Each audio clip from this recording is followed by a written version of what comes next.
Today, from the people who brought you the 76th most popular podcast in Lithuania, it's ChillPoint!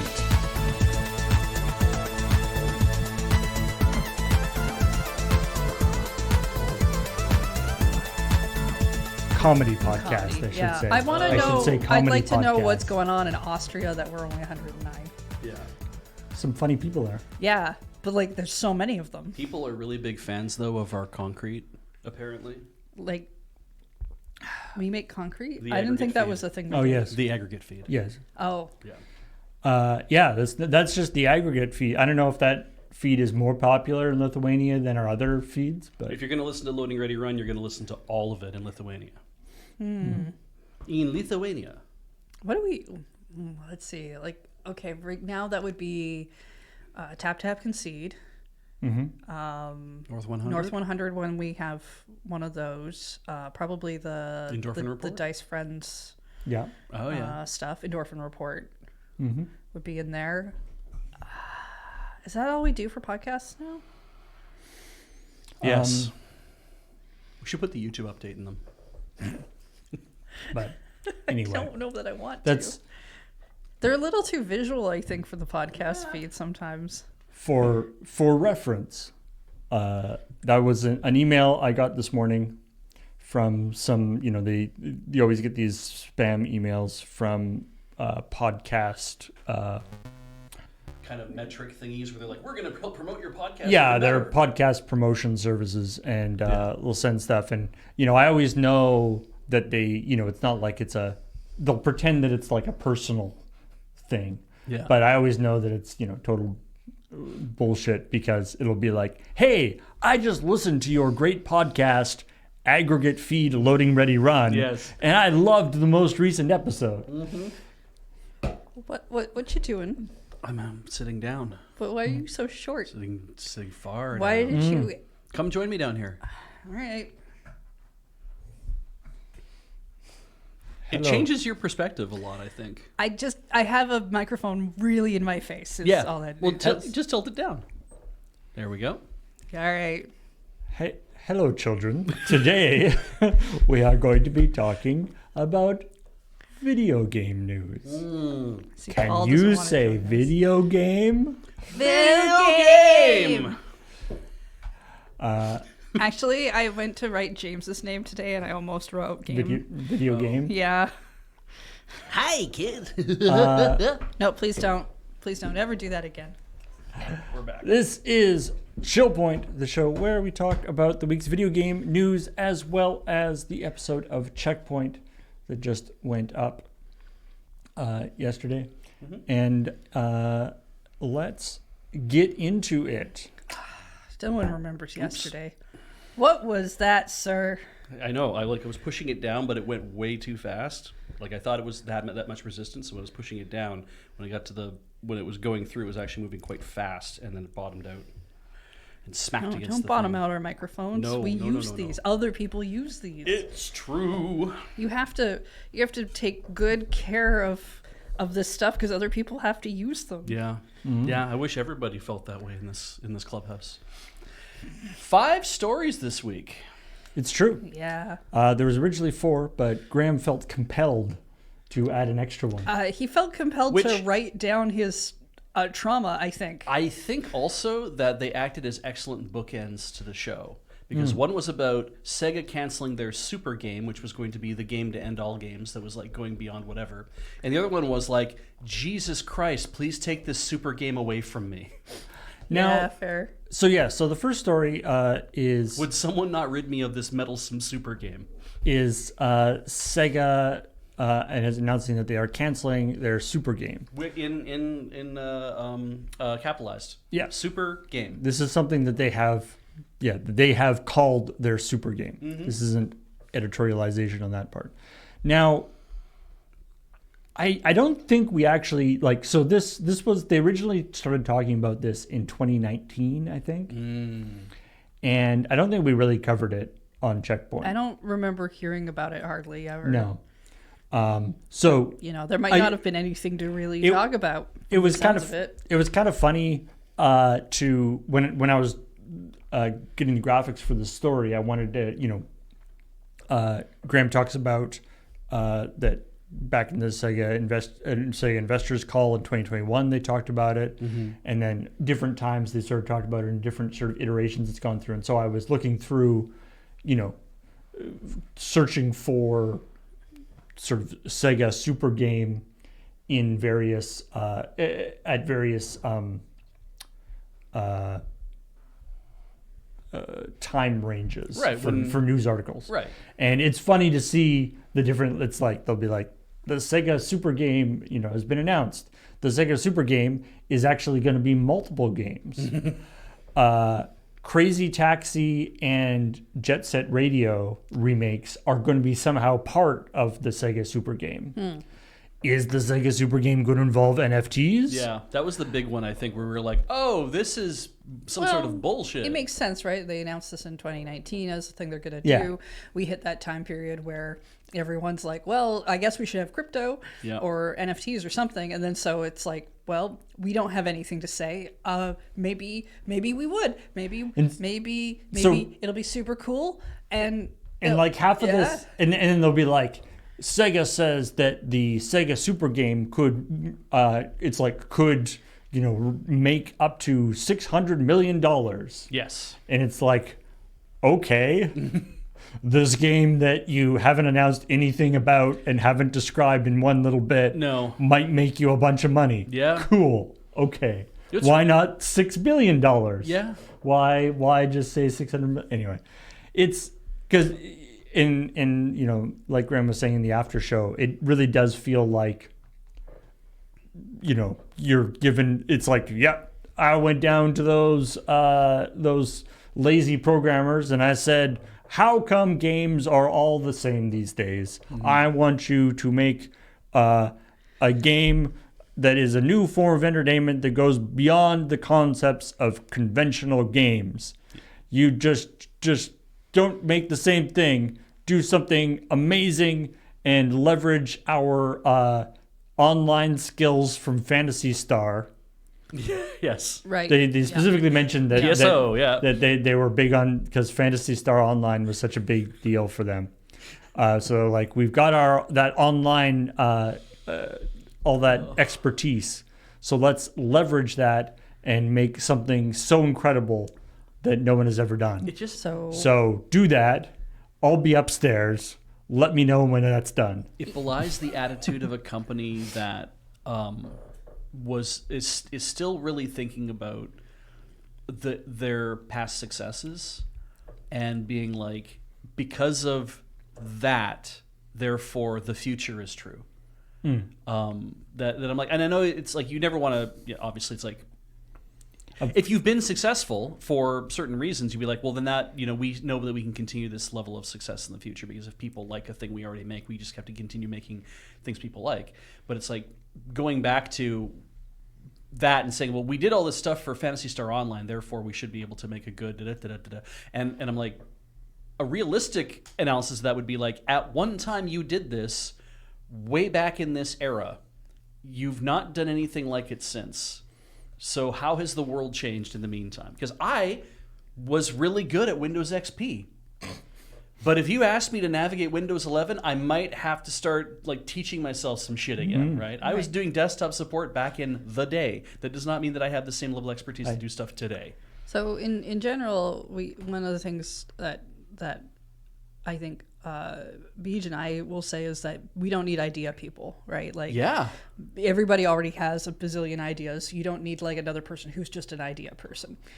Yeah. I would say if you can't even spout an actual idea, charlatan.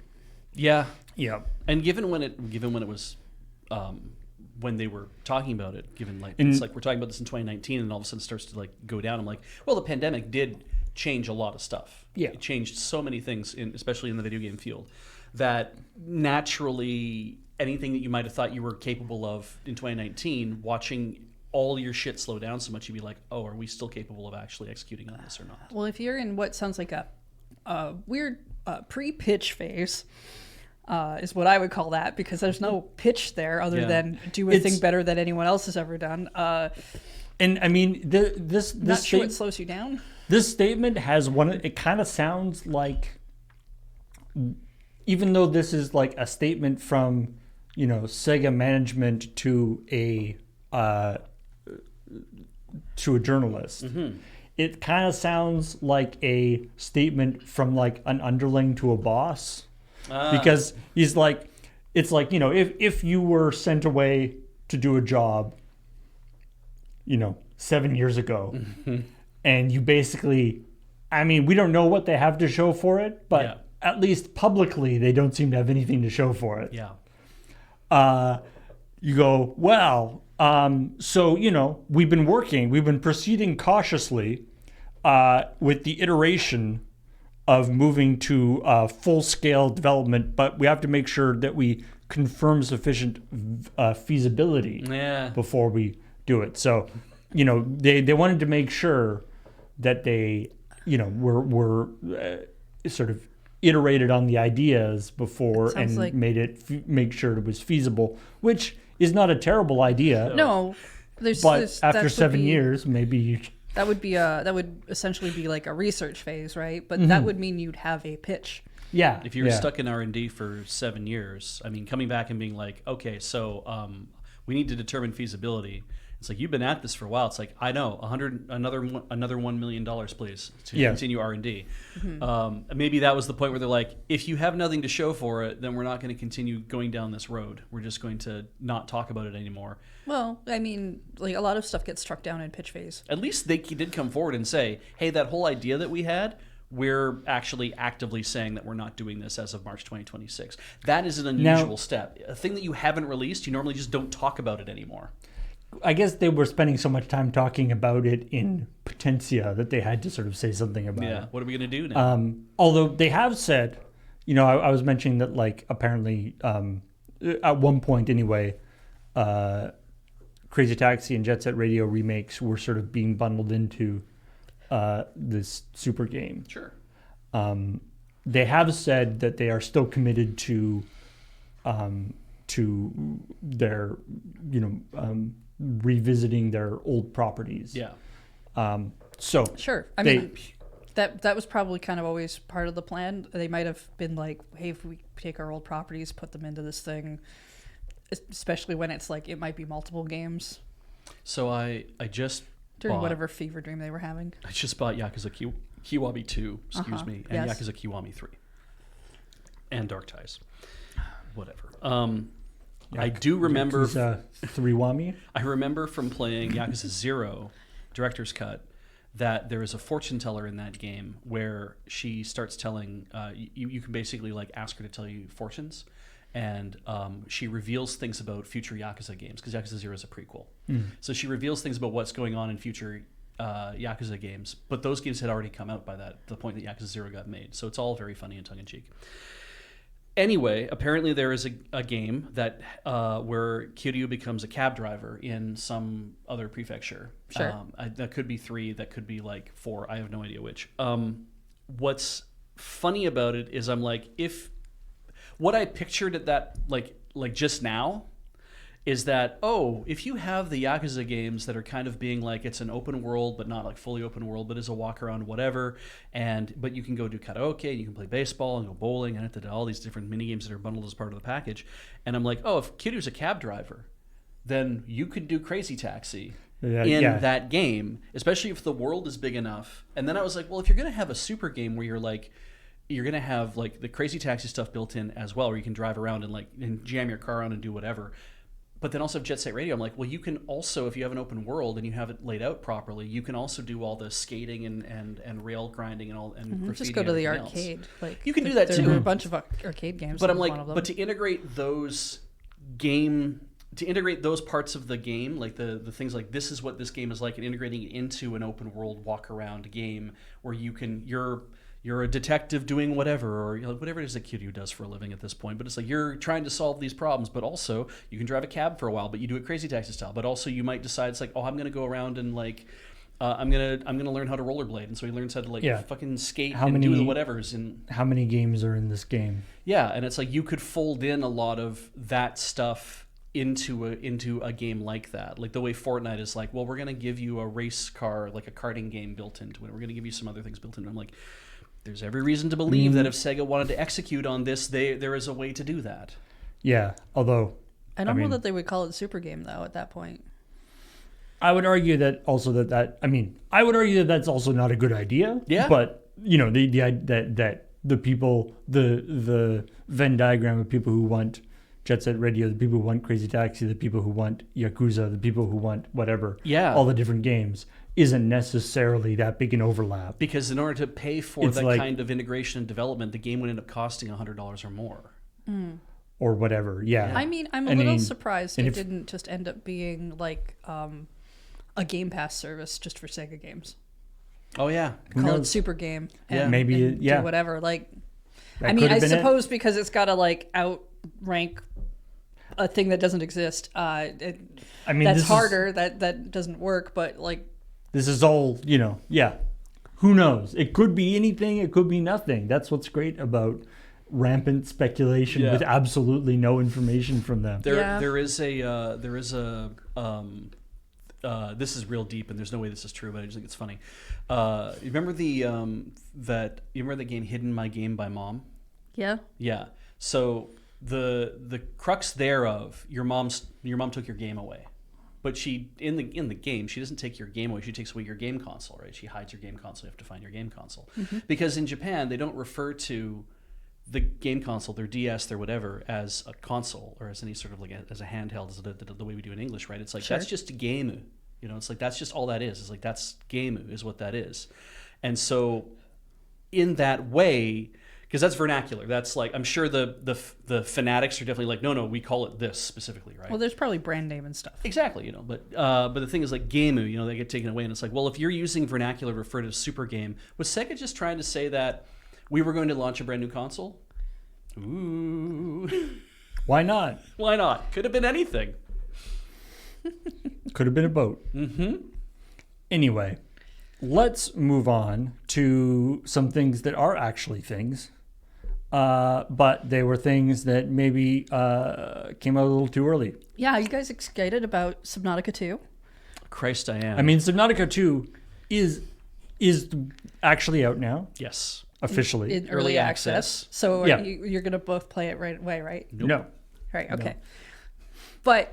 But it's more hopeful now. It's right? true. As opposed to a few weeks ago where we were like, is this thing never coming out now? Because So what I want from the Subnautica devs is in much the same way that they have an arachnophobia mode in a lot of modern games. You want arachnophobia mode?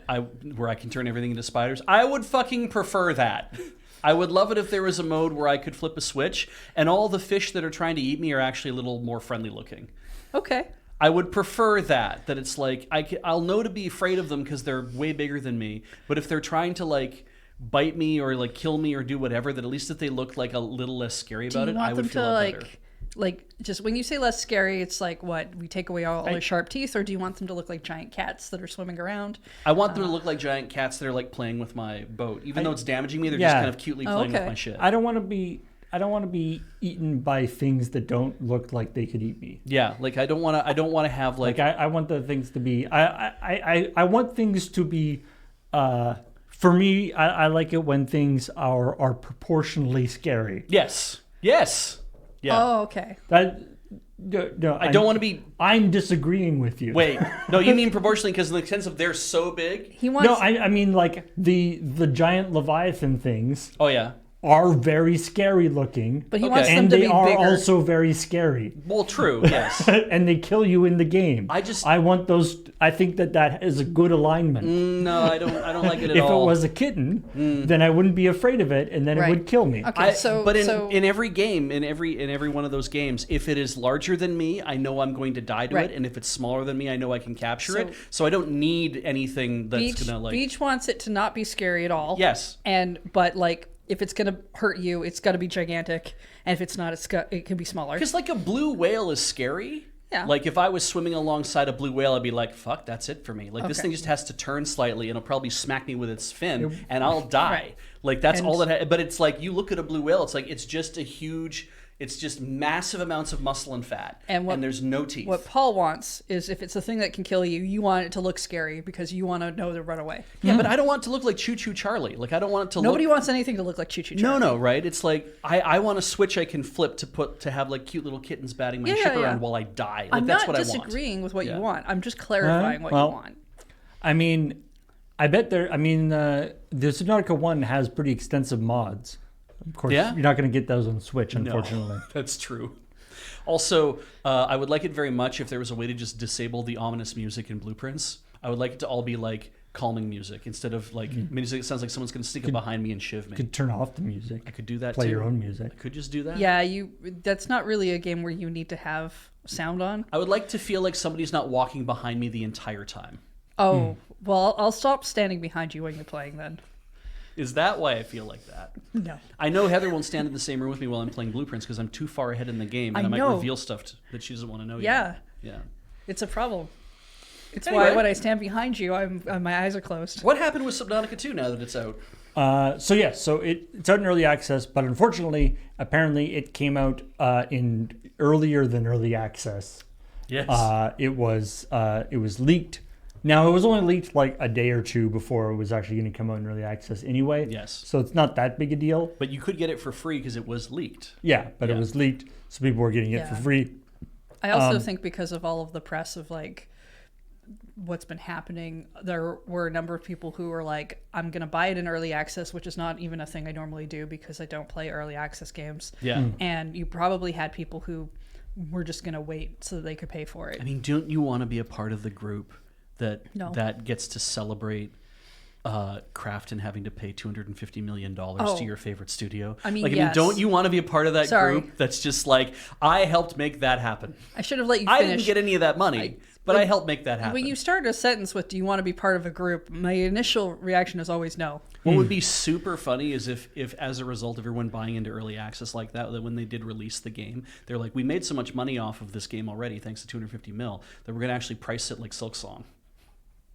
That would be funny. What's it going for? It is, I think it's $40 Canadian. Yeah, that sounds about right for nice that kind of thing. Yeah. I do like, because of course, one of the pieces of information that came out during the whole Krafton thing was that assuming various parties weren't lying about things, the Krafton was concerned about the progress of the game. Yes. That they felt it wasn't ready to be going to enter into early access even. Yes. And their evidence for this was they had, there was slides that talked about like various goals in terms of biomes and numbers of types of fish and all this kind of stuff that they kept missing. Yeah. So I found it kind of interesting when because when you go into early access on Steam, there's a little thing you have to fill out that like has answers to questions. Right. Like, how long is it going to be in early access? They say, based on previous early access games we developed, we expect to be 2 or 3 years, etc. But the answer to the question, what is the current state of the early access version? They answer, Subnautica 2 will include a multiplayer mode, several biomes, some narrative, and a variety of creatures and craftables. With each major update, we plan to release more features, creatures, biomes, and more. What exactly will we release? We have a general idea of this, but this is early access, so the important part is making the game available and hearing your thoughts. Which notably doesn't say what is actually available in this particular build. Right.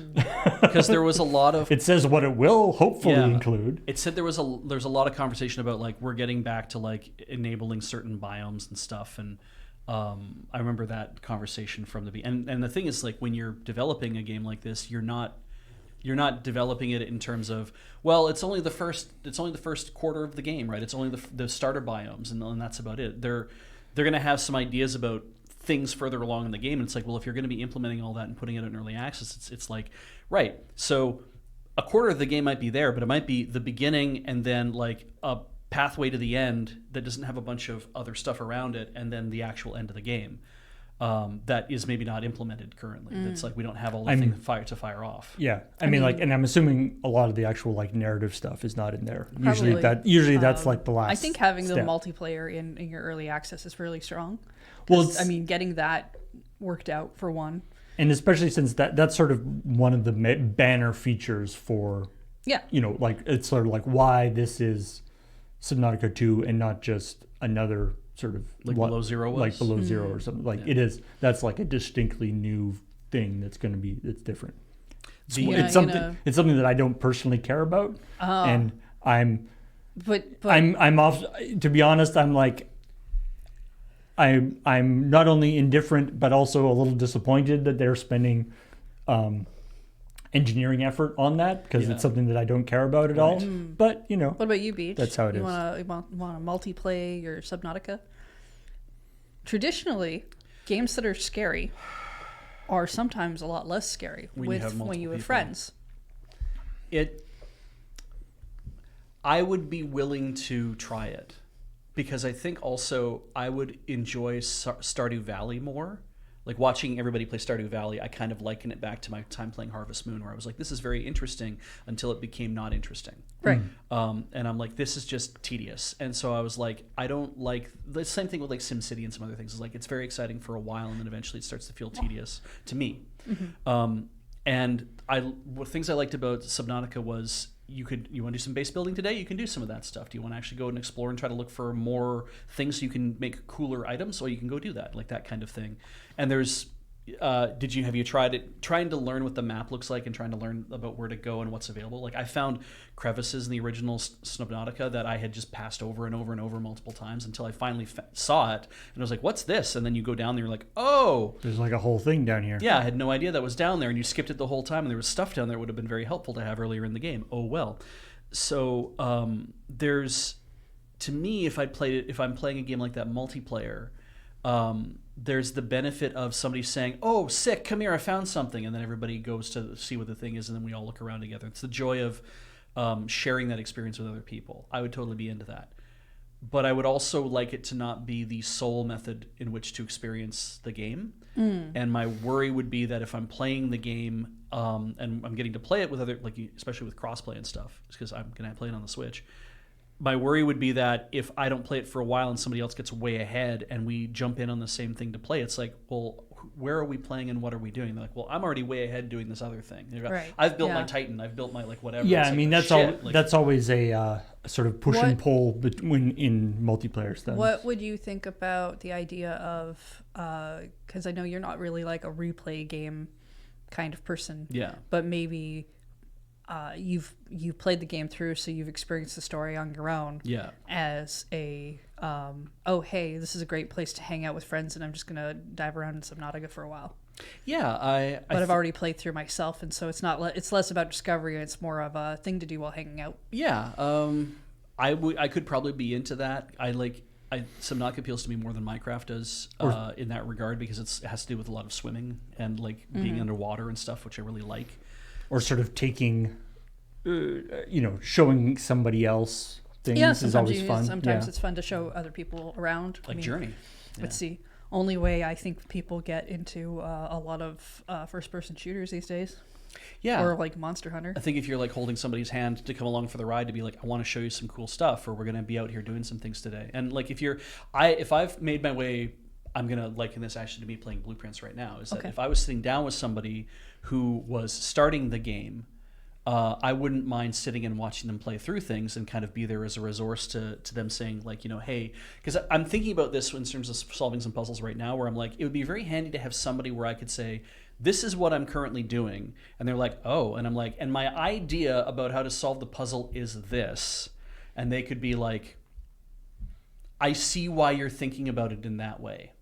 And then to kind of provide a thing of, that is a good instinct, or I think that if you chase that, you might not get to the answer you want. I remember Yahtzee, I think, was talking about the Portal 2 multiplayer, which is fantastic. Yeah. Like the Portal 2 multiplayer is amazing the first time you play it. Right.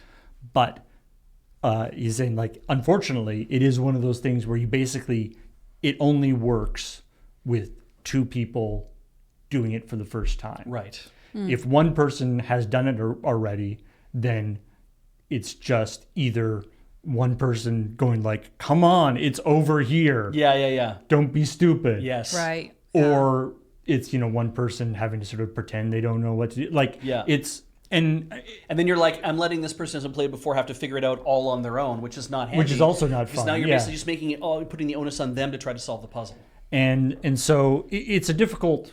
And so that's a difficult... it's a shame that that's how it has to be, but I don't see a solution to that. And... I mean, that comes up occasionally, like when we stream, right? Like, I really enjoy streaming a game, especially like a really new game. I mean, that can work really well on send codes too, because often there'll be games that either haven't even come out yet or have just recently come out.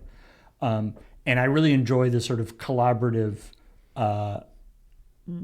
process of sort of figuring out a game with the chat or something, or with somebody else. When you've got a couple people in chat who know every nook and cranny of the game. It's like, I think I've said it before in streams. It's like, feel free. It's like, I only want people to give advice if you don't know what you're talking about. Like, if you don't know the game, feel free to give advice. Yeah. If you know what the right thing is, don't tell me. Yeah, I don't want to hear from you. But we can figure it out together. Yeah. Yeah. Which seems weird, but it's sort of the opposite of like... It's true, though. It is... Of the like, don't... Yeah. Having a whole group of people, like, especially when you're trying to figure out like a mystery or some other thing, and they're like positing ideas. When you have a group of people doing that, that can be a lot of fun because you have a lot of different perspectives. Yeah. Yeah. I mean, I play lots of games like that with my brother. We actually just recently finished Outer Wilds.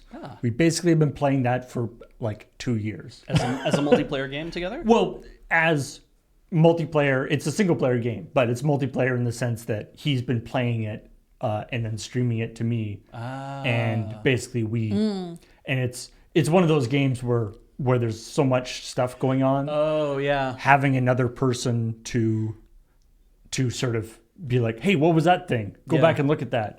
As a kid, I didn't have a console and stuff. Right. The idea, the experience of like going over to a friend's house and like hanging out with them while they play a video game is something that I'm very comfortable with. Right. And so it's a thing that I quite enjoy.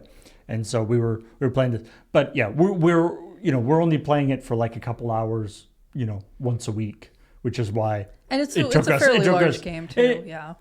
It's larger than we thought it would be, but it was very satisfying. We got frustrated in a few parts and different things. But stuff. I mean, if you kept going for that long, it must be at least pretty interesting, right? Like, it kept our interest, and it was quite fun and quite fascinating. That's good advice from Lurbot all of a sudden. Make an honest moral inventory of yourself. Wow. If you're the kind of person who hangs out in chat and likes to spoil puzzles for people, you should make an honest moral inventory. You're generally going to get banned. Yeah. Did you play Blueprints like that next time? I played a bunch of Blueprints myself already, but it's another one that's an interesting process. We played like Return of the Obra Dinn was probably is super fun to play like that, with somebody else like that. But anyway. I am still very excited about, Subnautica 2, and I look forward to playing it when it comes out. So a couple of years from now. Yeah. I'm interested in because it's fun making the underwater vehicles, and it's fun exploring a new area and then trying to so when I was playing the original Subnautica and I had my giant submersible when I got into some areas quite deep. Where there was one area where there was just like a giant snakefish looking thing always swimming around in this one area and it wasn't going anywhere. Mm-hmm. And I realized, there's a path.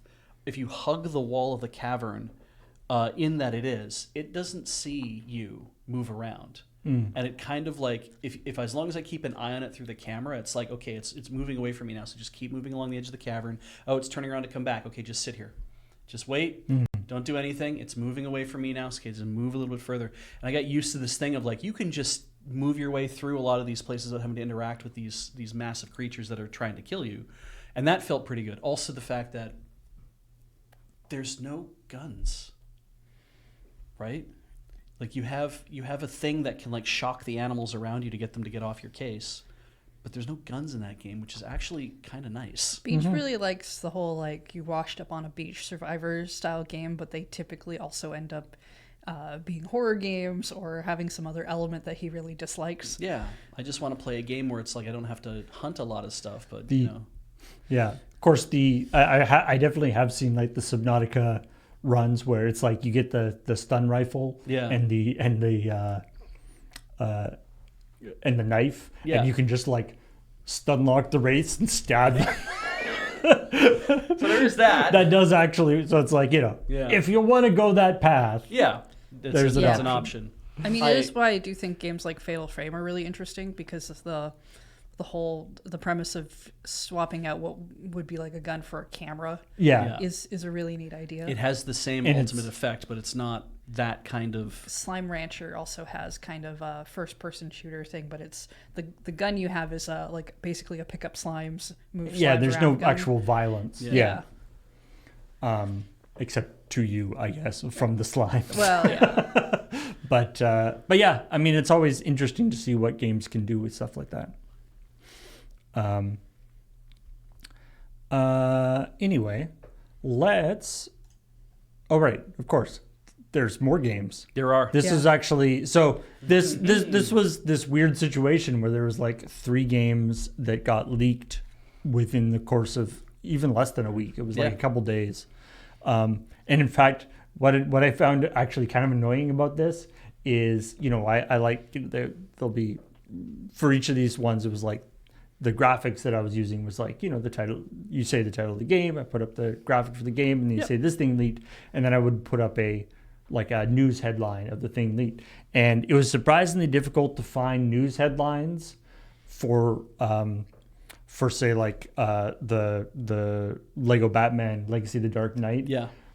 In which the news headline didn't also reference the other 2 games. Yes. And I was like, I don't want that to show up in the shoulder graphic before you said it. Exactly. Yeah. Because but everybody was seeing those connections. Because the stories happen in a different order than which I was telling them. Yeah. I was trying to tell them in the sense of like, okay, so we have this. It's not an indie game, but it is kind of an indie game. But it's a game going to early access, but being leaked out there for free 48 hours before it comes out. Then the Lego Batman one was, this game is supposed to come out on the 19th. It means it's still not out yet. Yeah. So let's do that one next, and then let's do Forza Horizon 6 last, because that one's supposed to come out like even later. Mm-hmm. But also in terms of how big the games are, I'm like, Lego Batman is not...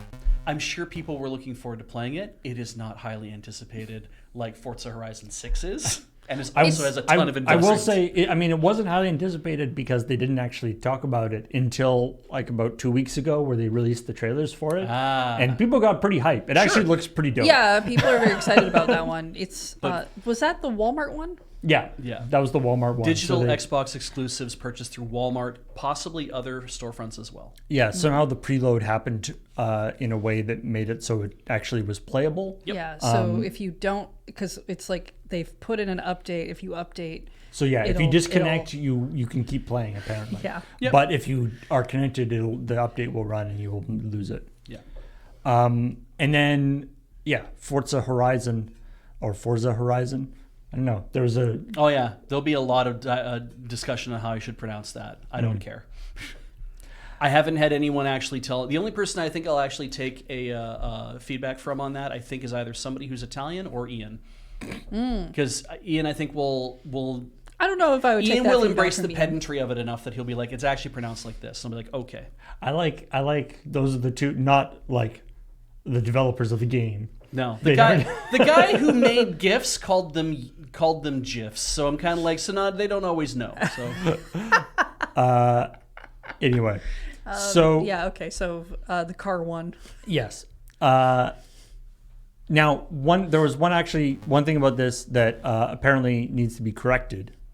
That was incorrect in the initial reporting about this. Correct. Yes. Mm-hmm. And that we repeated, but. So it's true that games get preloaded onto Steam, and in order for people to download them.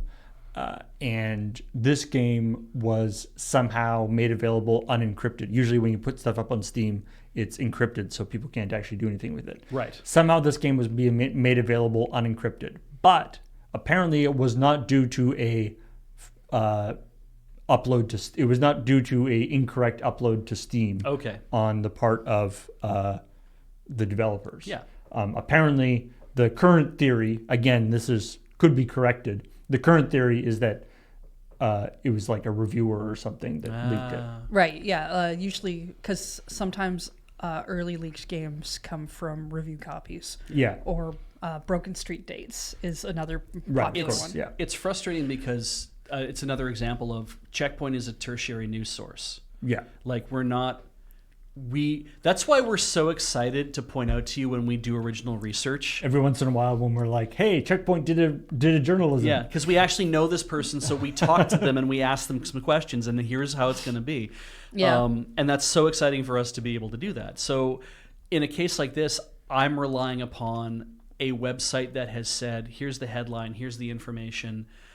They have it baked in, even as of Wednesday night before Thursday. And people are coming in on Thursday being like, actually, that's not true. And I'm like, well, I wrote that story last night, and then I performed it at like noon on Thursday, and it got edited and went up on 6. And by that time in that 24-hour period, things might have changed. And yeah, that was definitely like the mistaken Steam upload was definitely the initial theory for it. Yeah. So anyway, we make corrections. That's all fine. Either of you are excited for Lego Batman or the car one? Lego Batman, I think, could be super fun. Could be fun. I am interested in watching Ian play some Forza Horizon 6, I think. Because I think he's going to be into it.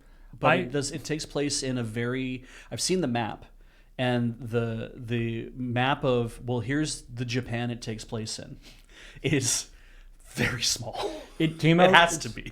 Well, so the map, there's some behind the scenes stuff, but because compared to Japan, it's very small. I have to say the official map was released 3 or 4 weeks ago. Yeah.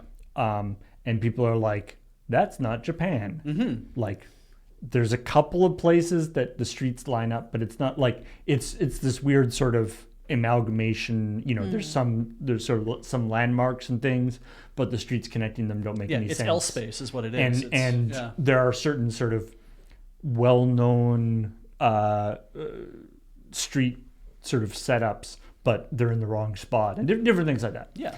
And there's reasonable evidence that it's like I saw some people talking about, it's like, I think that it's like, this is actually not that different from like the like Mexico map or something, that they just sort of imported it and changed a few things around. I could believe it. Maybe that's, I don't know, whatever. When that came out, I was like, hey, Ian, do you have something to tell you to rant about this? Yeah.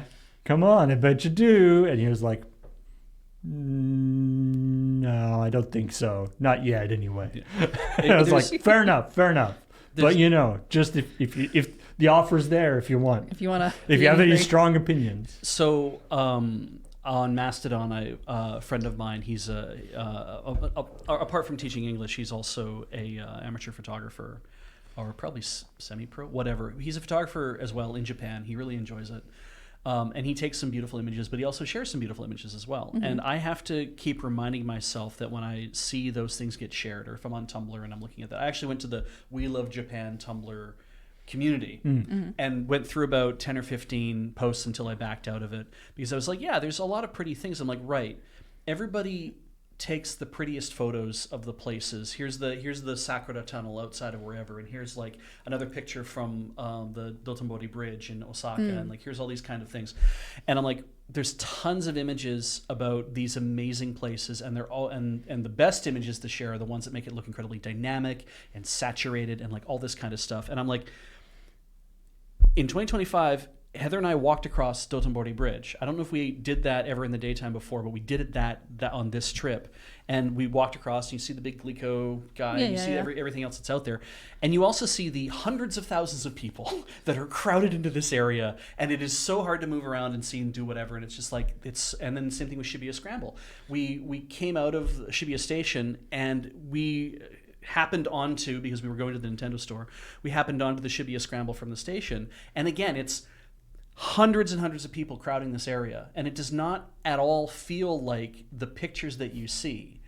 And so much of what we enjoyed walking around and seeing stuff, in a lot of ways, there's a lot of just streets of cars, and there's driving, and there's buildings, and it's not gorgeous and aesthetic and healing and like all that kind of horseshit. And I'm like, right, I could show you Canada, and all I have to do is go up to Cathedral Grove and take a bunch of pictures and say, look at how beautiful Canada is. It's like, nah, dude. Pictures are a curated thing. I mean, if all you saw of one place was pictures of sunsets, it's not like that place is only a sunset, golden hour, right? Like that's not a reality. Yeah, like the famous thing where like the pyramids of Giza are always pictures of them are always from one particular angle, because they're literally surrounded by city. Yeah.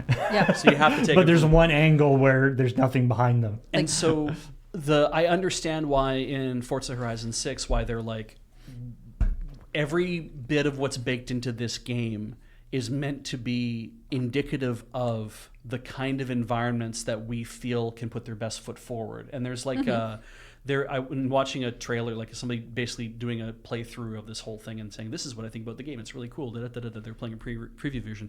There is a part where they went onto some dirt tracks that were like created to put in the game for like dirt track racing and stuff. Very Mario Kart world. If you want to think of a way to, if you haven't seen a Forza game before, like this is how they're relating to, in my mind. And it's like, right, you just pull into an area and all of a sudden now that's a racetrack, and you're now on a racetrack and you can do it. And they had like, for what I understand, dirt parking lots on the side of the road that still felt like very much interesting and part of the aesthetic. You know, like, and you're gonna say, I was gonna say, from what I understand, Forza is the more sort of arcadey, side of the equation, while still being pretty serious. A good simulator, yeah. But it's not. Whereas the like Gran Turismo is the really super simulator one. Yeah.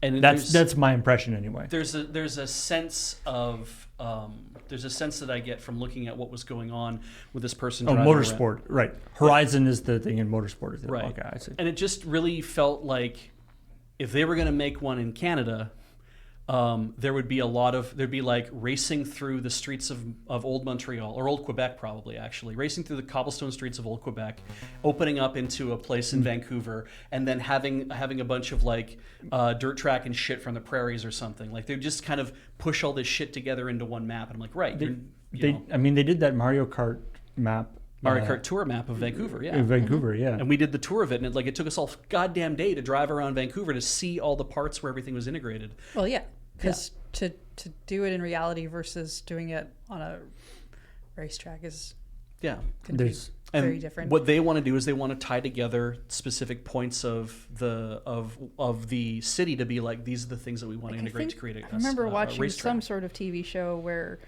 this person was putting together a romantic day in New York or whatever, and they showed their list to like a person who lives in the city, right. And it's like, oh, we're gonna go to the Central Park, and we're gonna go here, and we're gonna walk across this bridge, and we're gonna do whatever, and they're looking at their list and they're like, so you realize this is going to take you like 16 hours, right? Like, these things are like 3 hours apart. Not anywhere and close to each other. You can't walk them. You have to drive them. Or you're going to have to take the subway and like, like, but that's, the average person who, especially somebody who doesn't live in an area, isn't going to know that. Yeah. They're not necessarily even playing that game for that reason either. Yeah.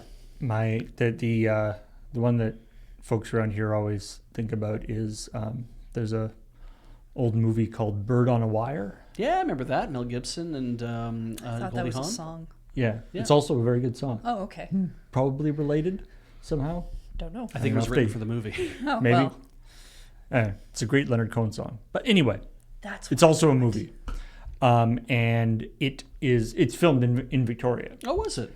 And people, there's one particular section where he's driving his motorcycle. He drives, if you've been to Victoria, like Chinatown in Victoria is like 2 blocks. 2 blocks. Yes. Yeah. But between the 2 blocks is a place called Fantan Alley, which is a really neat, cool. really neat place. It's a very narrow alley. It's about this wide.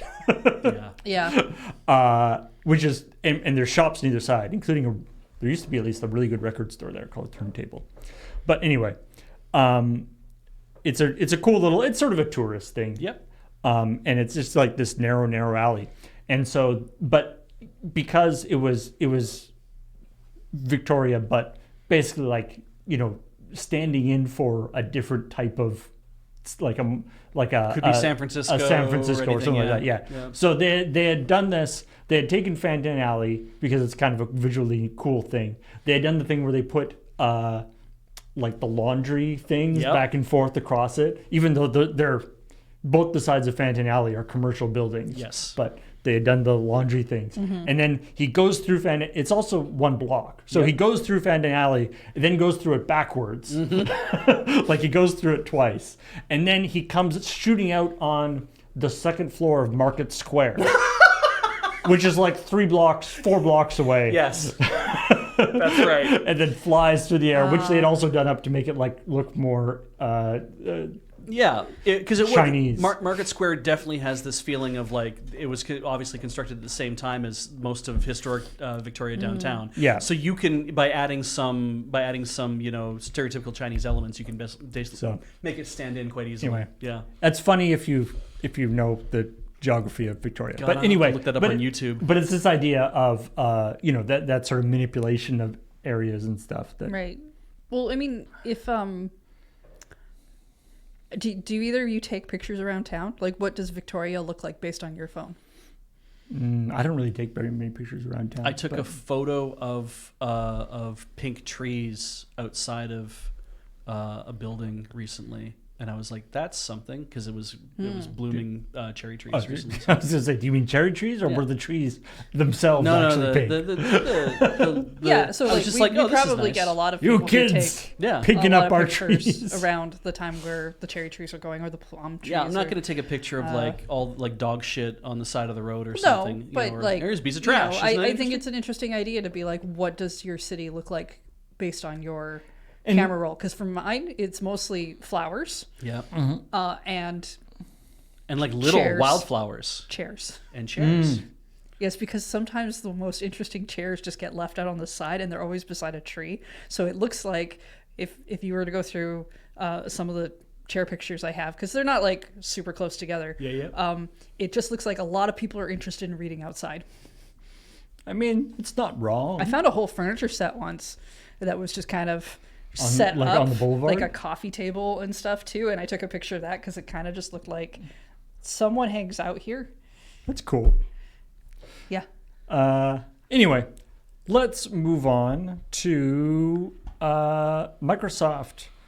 This is Nelson's story talking about Xbox CEO Asha Sharma saying that they're the sort of Copilot was going to be integrated into the Xbox services. The plan to integrate Copilot. Now, this is not saying anything about Copilot on Windows.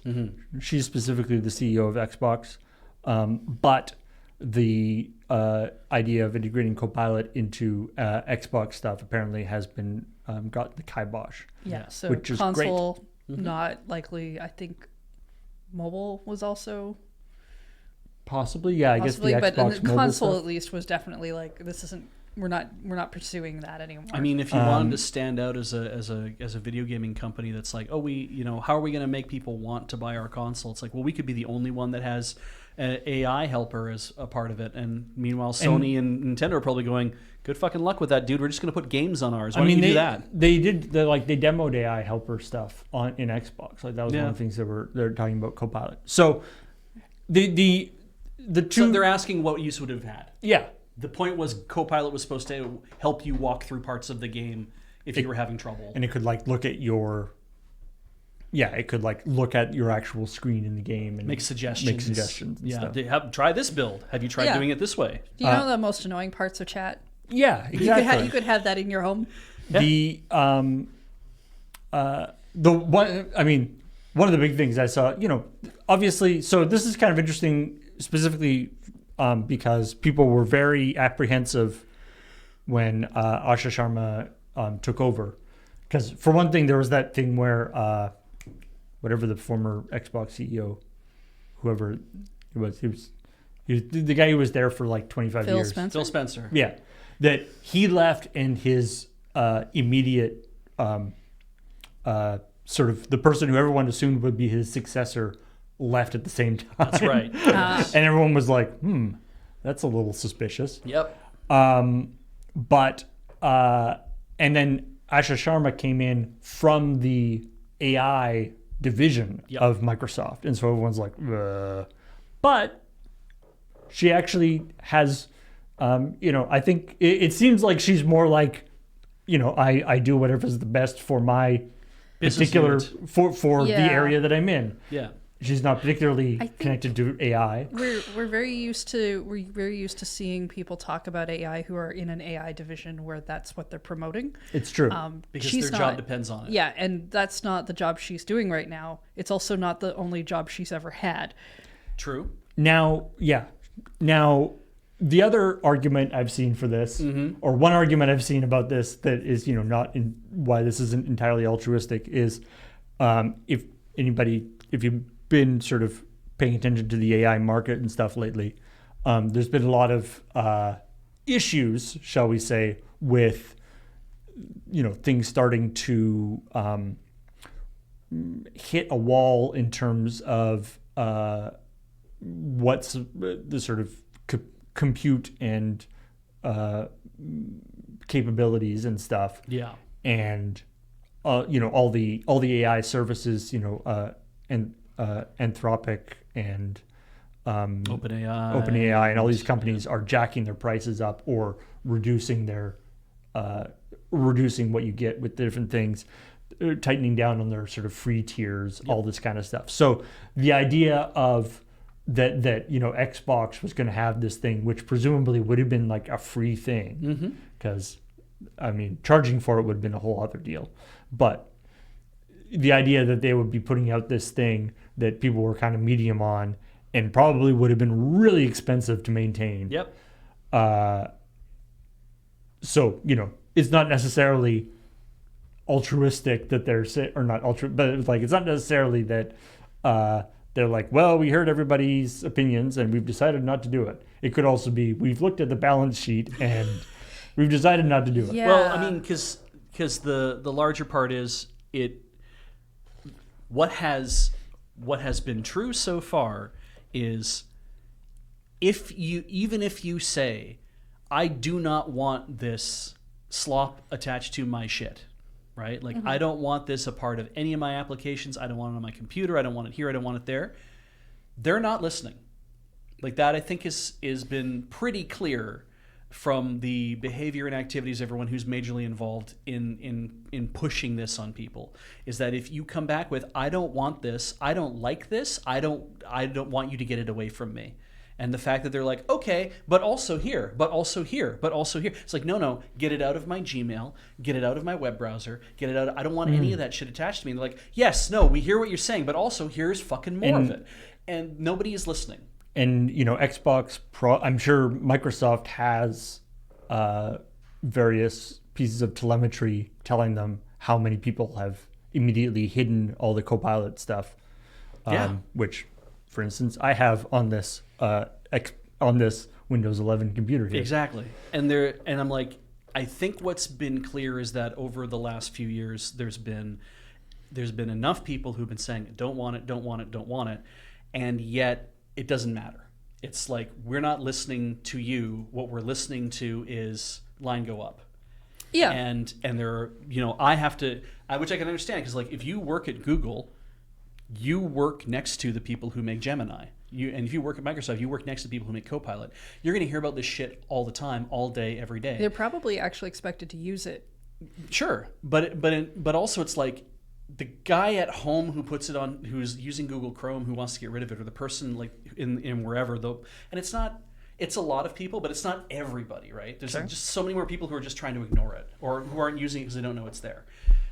And I think that's the thing where it's like, if I work in Microsoft, if I'm working on the Xbox team, and all of a sudden the head of AI is now taking over for this position here, there is just this sense of like, well, these things are just going to get integrated, and this is what's coming, and we know that it's part of the whole thing, and so we're all aligned with the team, and so we're just going to kind of keep plugging along and doing our shit, and they will just keep doing it because they're not aware of the. I'm going to say it's a minority of people who are trying to be vocal about to say, I don't want this stuff. Because the vast majority of people are just like, boy, I don't like this, but I don't have a way to deal with it, or I'll just ignore it. It'll be fine if I just ignore it, right? And then there's a chunk of people, again, who are like, I love this. I want to keep using this forever and ever. Amen. I want to keep using the free stuff. I want to keep, isn't it fun? Look at this great picture I made of myself. I'm 71 years old and I'm riding a Harley. You know, like that kind of stuff. It's like, right. It's people who don't know and people who do know and people in the middle who are trying to ignore it. And they're working at these companies being like, I'm just working next to the people who keep making this stuff, so I have to keep making this stuff too. And we're all part of the same team. I guess we're all just going to keep pushing it forward. So with this, if they're not listening to us, the fact that they're listening to something else that's telling them, hey, maybe putting Copilot on the Xbox is not a good idea, and maybe we don't want to enact that, maybe we shouldn't do that, means there's an externality that is pushing back. And you told me recently about the Ed Zitron article, which was fantastic, which was about how the gigawatts worth of proposed data centers that everyone swore up and down were coming online. They'd be here this year, they'd be here next year. There's no way that they're going to make them all come online. It's just not there. Like, that the data centers are taking way longer than everybody says that they are. And it's not even because people are saying we don't want this in our community. They literally don't have the construction materials to make them. They haven't negotiated all of the permits they need to construct them. It's, a data center comes online and they're like, isn't that amazing? It's like, it's one small building of the proposed 11 buildings they were going to build. Like, it's just not happening. And they're not going to get there fast enough. Because there aren't enough construction people on the planet, it seems like, to build all this shit in the first place. Anyway, sorry. I'm very lost in where we're supposed to be now. Yeah, sorry. One of the things that I found out for when I was doing this story is, because of course Nelson talked about how, it's like, Copilot is not going to be taken out of Windows yet. But on the other hand, they did take Cortana out. Yeah. Remember, Cortana was the previous AI assistant thing that you disabled. Yes, right. If you're anything like me. That's fair. But the problem, which is, and so I wanted to get a picture of, a picture of Cortana. And when I was looking for, or the Cortana interface, and when I was looking for pictures of that, obviously, the thing that came up a lot was, news articles about Microsoft talking about discontinuing Cortana in favor of Copilot. The problem is, of course, Cortana's a video game character. Cortana is a pre-existing video game character. Yes. And so, of course, all of the news articles about it will be have the Cortana logo, which is just like a circle. Right. It's like the circle with Cortana. And then they have the video game character crying because just looking sad. Because, she goes through some pretty serious stuff in the Halo games. But just, it's maybe it was a bad idea to choose. It's I get where they were coming from. Be like, hey, we've got this AI character that everyone already is familiar with. Yeah. But also putting that character, making a AI sort of chatbot thing that has this pre-existing backstory and character that is part of this video game, just on everybody's computer. Yeah. It has a weird takes a weird turn. I guess I feel like trying to name a thing is got to be a super hard deal when you constantly have to compare it to what exists already. Can you find it in some sort of search engine lookup? is it still memorable enough that people know it? Like, I mean, that's not like for something like that Microsoft is doing, that might not matter so much. But like, if you're trying to name a video game, you want something that kind of stands out that people will remember, but also isn't something that everyone's just like, what the fuck is that? But if you make it too plain, it's like, if, for instance, if we had just called it Super Game, would that have been something you could have even really looked up? Like, yeah, that's fair. Anybody played N? I just think it's so. I think naming something, hoping for good results, is like one of the hardest things you probably can do. Yeah. Is it going to even work with Plube? Are you going to get? Are you going to get some sort of weird DMCA from Monster Energy drink? Like, right. Yeah. How do you make a logo for your AI company that doesn't look like a butthole? Yeah. Nobody knows. Sparkly butthole. Anyway. Let's move on to the follow-up. I'm sure not the last time of Ryan Cohen attempting to buy eBay. Or GameStop attempting to buy eBay, I guess I should say. Yeah. It's not him personally. No, but he's going to be the butt of the jokes. It's basically him personally. Where, yes, eBay rejected his proposal, not just the amount of money, but also they rejected the concept that he could actually even give him that much money. What was it? It's not... It is neither credible nor attractive. It just okay. So that sentence has such you should feel bad and your website's also bad vibe energy. I just like. I mean, there's a reason why that is like in the headline, like everywhere where this is being posted. It's just such a good line. I feel like that one's gonna last a little bit. An absolute like just a fucking dismal move.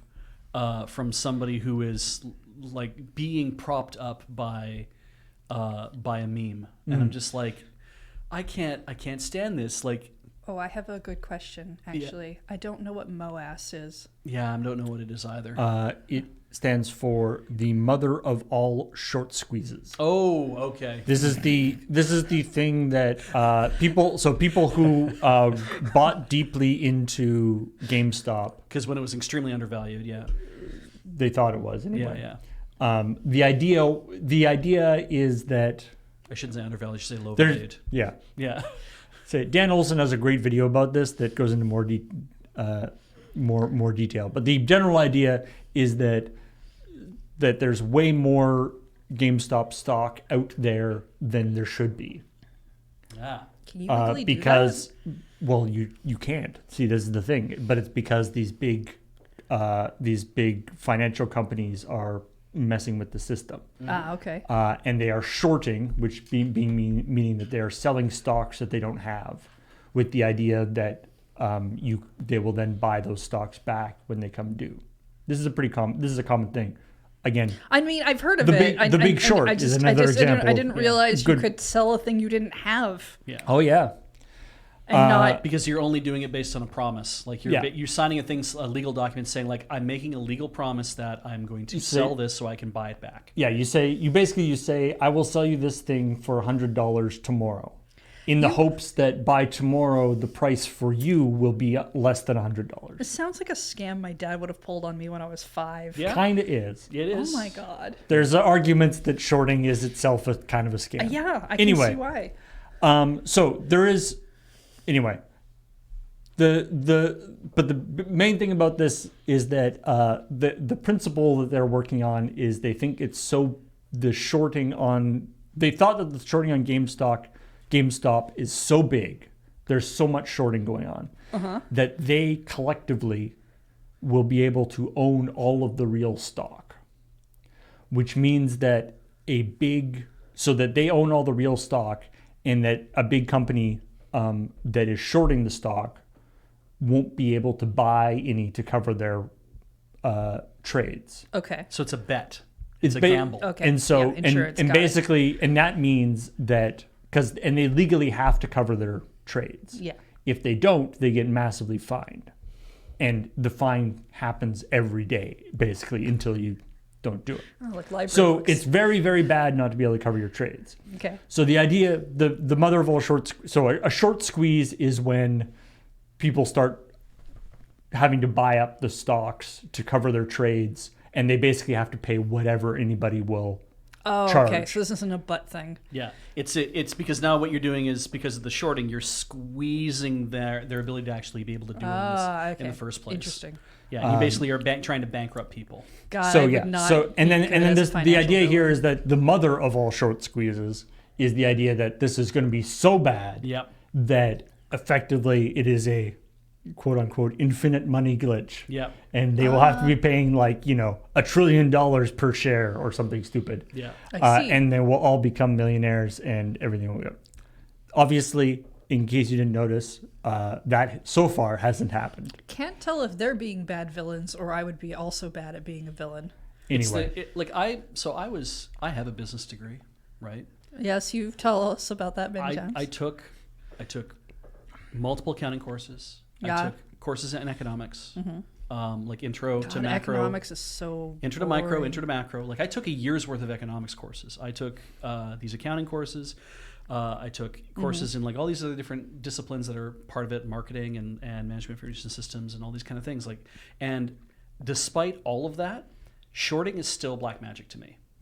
Like I know you have explained it and you laid it out very clear. I haven't seen The Big Short yet. Maybe they'll be better at like making it. It's maybe Ryan Gosling telling me it'll make it stick in my mind. I don't know, but that's not actually how they do it. Is they have Margot Robbie explain it to you while in a bubble bath. Okay. Maybe that's how it'll stick in my brain. Maybe that would be more effective. I don't know.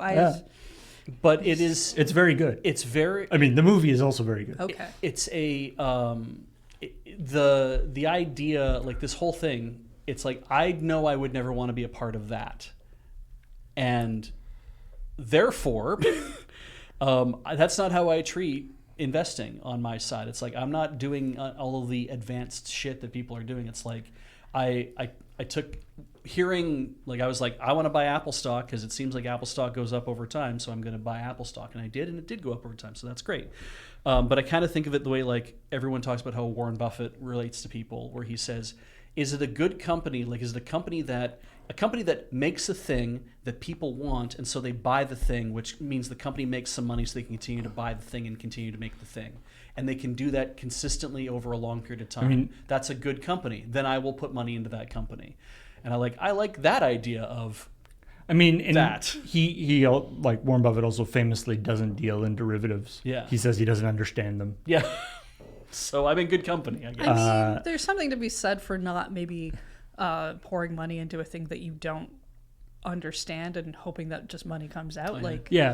But the principle being that Warren Buffett is, one of the most brilliant financial or successful financial people in the world ever.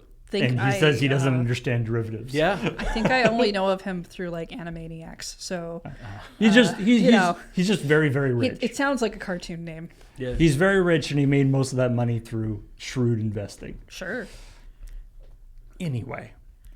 Getting some good recommendations of other films to watch that will let us in on how this works. We got Margin Call, we've got Trading Places. Excellent. But sure but also for the GameStop stuff specifically, Dan Olson's video, it's just called Line Go Up, is a fantastic sort of rundown of just how totally bizarre it is. Anyway, so yeah, he's saying that they're he's saying that the eBay board is idiots, losers, and he's going to bring the thing directly to the shareholders. Which is an interesting move. Well, I mean, you can try to do. It's a hostile takeover if you try to basically buy out enough shares to take over a company. Not specifically just in that way, though. Yeah. Sorry. Socratic Method in the chat is correct. This is Financial Advice is the name of that one. Line Go Up is the NFT one. Also very good. I think a hostile takeover relies on a lot more. I mean, maybe this would be that, to be like, I'm just going to go ahead and buy 70% of your stock, and then that way I get to have the most votes at the meetings. But it's like, well, if you own all that stock, I mean, it is saying I own a massive interest of the company, but the only way to get into doing that is you would have to then win all the shareholder voting and all that, and you would have all the money to be able to, or you have all the shares to be able to do that. So I don't think it's like you just immediately say, now the company is mine. There's a lot more steps you have to go through. Well, sure. Yeah, absolutely. But like, there is the, I tried to buy it, and then there is the, I don't want you to buy it. Yeah. I will try to force you to give it to me through other means, which is generally harder to do because there are protections in place for a lot of places that won't allow for that. Yeah. Because it's happened. And I don't know. It's just definitely, for a guy who doesn't have any actual money that seems to be real, he definitely has the attitude of someone who's just like, I can have whatever I want. And so we could blast him into the sun. And I mean, he probably has a fair amount of money. Like, dude should have. I think he's probably rich. Sure, but because he's been like swindling people a lot. I feel like what he needed to do here is he needed to get himself a really good publicist or a team of publicists. Like, spend some money on that. Because that's literally what Musk did, right? Is like, as Musk was making money over time, he realized that, the thing to do is to pamper my image and to get myself out there as like, I'm this genius boy who will change the world. Because I think he forgot. He got to a point where it was no longer necessary. It's true. It doesn't matter anymore whether people hate him or love him or whatever. He got what he wanted, which was, I have all this money and I have all this controlling interest and I can do whatever the hell I want. And there's a thing coming up apparently where he's going to try to do a package deal involving a lot of money coming out of SpaceX to be able to do something that'll value his companies at $2 trillion. Again, things I don't fully understand off the top of my head, but it's like, all I have to do is just convince the shareholders to let me do that kind of thing. It's like, right, well, if you have people who are part of your cult, they'll get it. And I think Ryan Cohen here should have tried to make a cult first. I think he should have tried to I think he has one. Yeah, but I don't think it's big enough. I don't think it's good enough to be able to convince everybody else. It's like, oh no, I really know what I'm doing. I am at the head of this company that sells Funko Pops and fucking controller charging cables to people, but I am the most important person in the world. It's like, you are not. You were never going to be that. You should have got a publicist in front of this to begin with and start having them massage your image into being this amazing person. Was it the last week that Cam called them Timu Elon Musk? I think so, yeah. Oh, yeah. I think that sounds familiar. Yeah. Anyway, so, we'll see. Obviously, a lot of this is sort of based on trying to capture the news cycle. Yeah. And kind of making headlines and stuff. So we'll see if he's, or if it's just, he forgets about eBay and jumps on to something else, Probably. Now I'm going to buy whatever. Going to buy might take Amazon. A couple more weeks. Yeah. eBay's a weird investment anyway. I don't know why people would want to, like, eBay's doing fine, but I don't think they're doing great. And I'm kind of asked. I don't know why I would want to go after that. That would, anyway. We could go on to X, the everything shit, and just at eBay and say, how you doing? Find out. You up? I'm sure they're on there. And then finally, of course, we have that last story that Graham did. He actually wrote this one on like Thursday morning. He was like, I got to get this out. Oh, yes. Yeah, that's true. Yeah. And it is and maybe so this is about Overwatch characters being used as skins in Fortnite. So they're going to be available as skins in Fortnite, and maybe people who don't are not quite as deep into the video game journalism or video game news world, maybe this isn't so jarring. Like, I saw people in the comments being like, I don't get what's so weird about it's two games collaborating. What's the big deal? Yeah.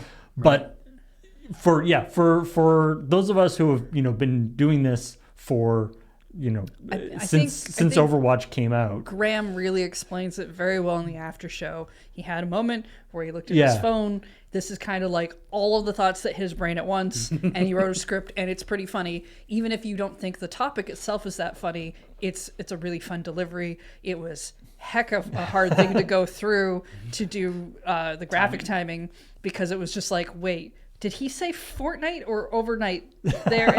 And I had to go back and forth a lot to double check those graphics. But it's a good read. Yeah. And yeah, just this idea that you could be, I just love this idea that you could be like playing, like you're playing Fortnite with your Overwatch skin. Yeah.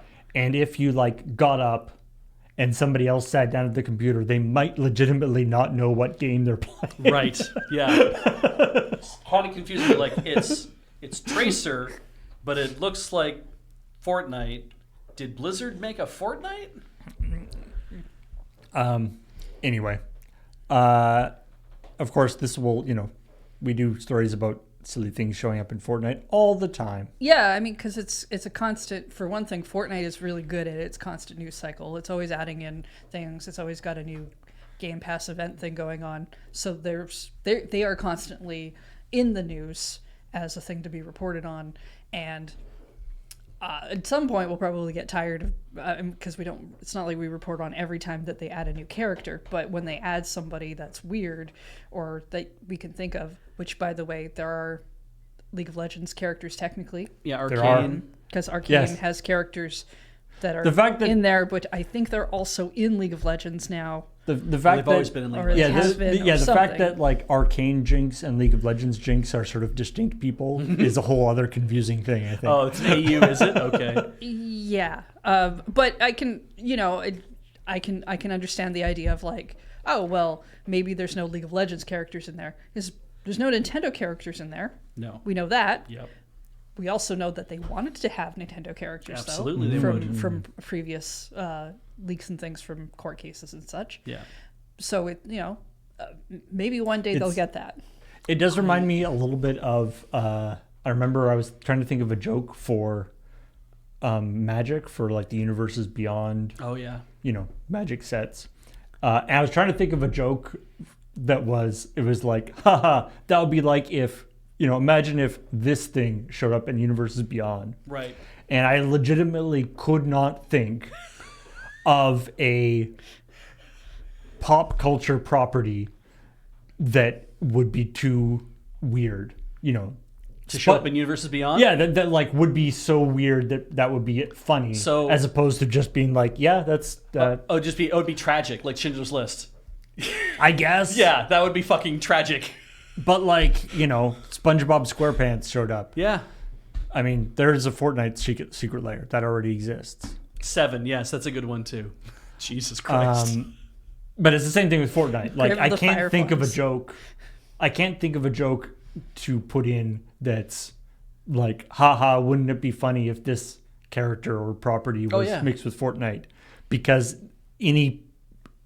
they all see, like, it's perfectly plausible that any of these things maybe already showed up in Fortnite that I just don't know about. Like, it's as equally likely that Bruce Lee's corpus of work would get adapted to, like, for him as a character, like, especially in like the very famous yellow jumpsuit with the black stripes, right? To see him get adapted into Fortnite, but to also see that make its way into a secret lair in the Universes Beyond or something like that, right? To be like, oh, we're gonna do like a very like schlocky 70s chopsocky kung fu, like whatever, from a bunch of different sources. And we're gonna integrate some of the Bruce Lee stuff. We're gonna introduce some other stuff into it as well. Yeah, is he in Fortnite? There is that picture that does not make him look like he's in some of Fortnite. These might be fake. Yeah, that's the other hard thing is like, is it? But yeah, it's like I could totally believe that you could get a very you could see, because it's more likely that I'm sure Jackie Chan would show up in Fortnite, but even then that would be just Jackie Chan showing up in Fortnite, like maybe dressed in some of the iconic costumes of his career or whatever, like Shanghai Noon or whatever. I do love it when they do that, when actors show up in video games not as their character. but as the actual actor themselves. Yeah. Keanu Reeves. Hmm? Keanu Reeves. Yeah. Oh shit! Keanu Reeves. Yeah. He's just in everything as himself, isn't he? At this point. Yeah. It'd be wild to see Keanu Reeves in Fortnite. Nick Cage. Nicolas Cage showed up in Dead by Daylight. Oh Yeah. right. The actor yeah, Nicolas Cage, not any of his characters. and he has characters that would fit into that. Yeah. I've often thought that the Fortnite would maybe be a little more palatable if the skins were not skins, but they were Halloween costumes. Like it was still a person inside. The Optimus Prime one was just like a Halloween costume, like cardboard and whatever else. That was very obvious. So like Fall Guys. Yeah, that's how Yeah. they do it in Fall Guys, which Yeah. I think works well. I think that if they're adapted as a Halloween costume, I think it would be The Lego interesting, but skins might work better in visual appeal for you maybe. because every character has to have a Lego. Then But version, it I just think. also feels like if you do that, then people won't be like, well, this is the Tracer costume. And it's like, I don't want to, the Tracer costume is not interesting. I want to play as Tracer. Except a lot of the Fortnite skins are like real people. Yeah. And so it's like, I'm going to, Dress up as Sabrina Carpenter. It's like, I'm going to dress up as Sabrina Carpenter. And I'm 6.5 feet tall. But does that include like some sort of weird Sabrina Carpenter mask that you put on? Like, is it just like one of her iconic outfits? I've seen a lot of people like who are not like stone white cosplay as Sailor Moon. And they look amazing. Sure. Right? And I just like right, you don't have to match 100% every little part of it. You still look fantastic doing it. It's like, yeah, I would just some like big beefy dude dressed up as Sabrina Carpenter with the blonde hair and whatever else, but it's just like some big Samoan guy doing it. I'm like, that could be fun too, but yeah. People don't want to do that. They want to cosplay as, I want to pretend to be the person, which is why they dress up in costume. But in a video game, you can just be that person. Mm-hmm. You can. Yeah. What was there coming up? Coming up, Dusklight. Yeah. Right. Which is the Twilight Princess mod. Although I believe what I like is on the website advertising it doesn't mention Twilight Princess. No, anywhere. it shouldn't. It says Dusklight is a mod for playing an adventure game. Yep. That's smart. Yeah. There's lots of screenshots of it that make it clear what it is. I'd be surprised if it's still around in a week. So, my understanding of how this is that it is a mod for Twilight Princess, obviously to play on a PC, like through a Dolphin or something like that. I think it is through Dolphin, and it adds so many changes and differences and whatever else to it that it really it's a really cool thing to have, like all these extra abilities or like quality of life stuff, like faster transformations and stuff achievements. like that. And achievements, which I was sorry, like, when you said the line and the achievements got bigger on the thing, it made me laugh. Rolled my eyes so fucking hard. But anyway, that does not have any game files with it whatsoever. It is just a mod. Yeah. So I don't know if it'll come down because there's nothing copyrighted about it at all, unless Nintendo gets a copy of it and starts crawling through it and being like, "Oh, I see. There's some bits of code They in might here." still send like a takedown letter. I mean, or something. I wonder. That's clearly the I don't know. intention. Sure.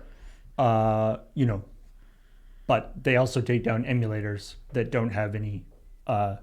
Technically, don't have any. They don't code come built bundled in, with the thing. with any Yeah. code built Yeah. in. Yeah. So, whether that actually is a solid defense, we'll see. Yeah. I mean, it looked pretty neat from some of the stuff I've seen people talk about it. Because I think it's got like Linkle mods and stuff in there too. And It's true. It's decompiled and made into its own executable. Yeah, it's like a full. I mean, well, that sounds like a problem. well, again, it doesn't actually have any of the assets. Yeah, but interesting. But it requires the assets in order to operate, which means that it's useless without the assets. I wonder. Yeah, it's probably gonna go. It's probably gonna go away. it's still a neat thing. So get it while the getting's good. Yep. And we apologize if us reporting on it brings more attention than they were hoping to have. Yeah, but it probably won't. You already It's got likely heard about not- it on all the other websites. Yeah, it's likely not going to be us. It's gonna get thrown onto a torrent somewhere and live forever. Anyway, let's move on to some stories that didn't make it into the episode. Oh yeah, got anything good? Assassin's Creed Black Flag Resynced, which is going to be coming out pretty soon. Wait, resynced? Like they resunk the ship? Yes. I didn't think you could do that. I didn't think you'd want to do that. R-E-S-I-N-K. S-Y-N-K. It's S-Y-N-C? C, yeah. Oh. As in synchronization, as in the animus. Oh, like they're a dance troupe. Yes, exactly. I would play a Black Flag Assassin's Creed rhythm game where they all dance around and I get to give them silly outfits. Anyway, as a promotion for that, a French company called Unsolved Hunts is going to be running a real life treasure hunt event. Oh, okay. It's called Gold and Crystal: The Lost Treasure of Edward Kenway, Edward Kenway is the guy in the game. Oh, this is related to the game. Yes. I see. It's just a marketing thing. Well, because you said this game is coming out. Also, this company is running a real life treasure hunt. I'm like, they have to be related somehow. Oh. How are they related? Oh, it's based on the game. Yeah. I see. It's a marketing event. Yeah. It is a marketing thing. Great. Okay. All right. Okay, cool. We're all caught So up. treasure hunt. You run around, you find some scavenger stuff, you send it in, you get like a free sticker. Well, no. Maybe a T-shirt. The prize is valued at $500,000. It will consist of 15 riddles, which players will have to solve to find the location of a treasure chest buried in the Caribbean. Oh wow! When players solve all the 15 puzzles and figure out where the chest is located, when they figure out where the chest is located, they then submit the location through the digital interface. So people aren't going to be actually like digging holes in the beach. Okay. Oh, okay. Which so is it's more slightly, like slightly disappointing, but also probably makes a lot more sense. Yeah. more like an AR game. Because the people who live there, if they start learning about this, will be like, shit, we can just go out to the beach every day and start digging. We'll maybe find something. People might already Imagine do that. they do that and they find some actual treasure. Yeah, first person to correctly find the chest wins a physical treasure chest filled with gold coins and a crystal skull set with an opal. Total value is approximately $500,000. How big is this treasure chest? How big is the skull? They haven't said. Is it like man-sized, or is it like a much larger than man-sized? Yeah, I might take the skull. Can I just get the cash value of the treasure chest? Is the skull set with an opal meaningful to Black Flag for any reason? I mean, a skull, yes. A crystal skull thing. I don't know about the opal in particular, but a crystal skull is like one of the main. It's one of the MacGuffins. One of the MacGuffin things. Okay. Yeah. All right. Skull MacGuffin. And so how you actually do this, this is a company that like professionally does these treasure hunts. I mean, that would make sense. You would probably want to get a company who professionally does things. For and this. so what a game. you basically buy this like treasure hunt from them. I see. So it starts at €35, and for the digital version, and then you can up to €200 for a physical version that has like a notebook and a bonus 6 to 8 hour investigation game. Ooh. I'm guessing that's and probably like a flag and a coin and a wax seal and a bunch of sort of okay. And it's probably pre-order type bonuses. It's probably all tied to like you get like a group of 10, like how to host a murder kind of thing. Like you pay for a thing, you get 10 or 15 people together, they all go off and have a fun treasure hunt. It's great. And you solve some riddles and shit. This is different because this is going to be for everybody to take part in. Yeah, but what I find interesting about this is the hunt's official start is November 9th, and you'll be given access to the digital interface and a prologue mission, which apparently will take around 10 hours to complete. Oh, that's a long prologue. Nice. And then people who complete this prologue will get access to the first puzzle, with 15 puzzles releasing to pre-order customers the week before the official start date. So you have a little bit of a early if you pre-order it, I guess. I see.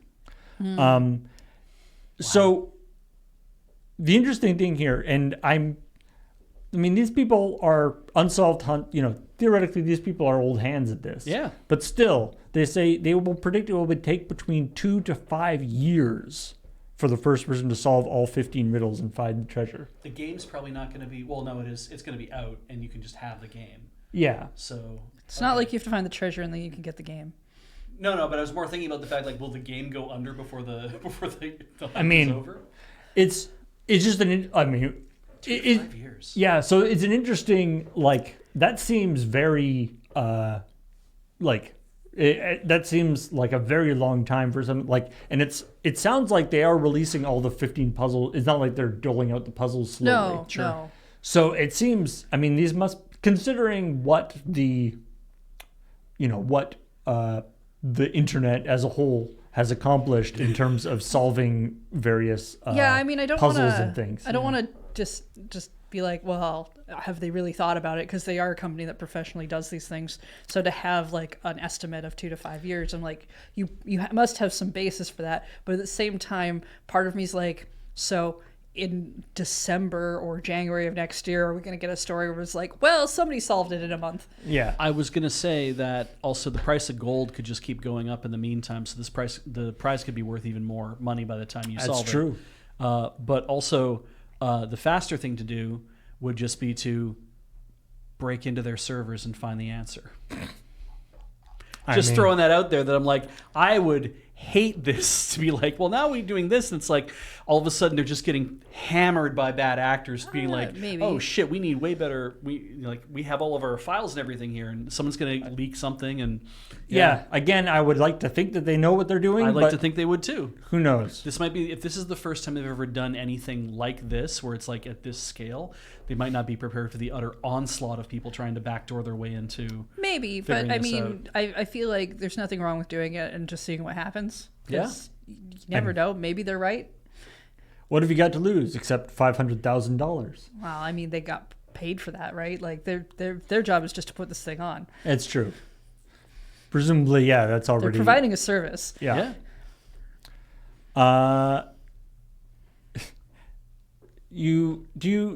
When you're playing on your controller, or playing on your computer, or you're on your console, you got your controller there. Okay. And you drop your controller because it's you get excited or Scared. It's been a long time, or scared or whatever. Something. Sure. Don't you hate it that your controller doesn't seem to care that it got dropped?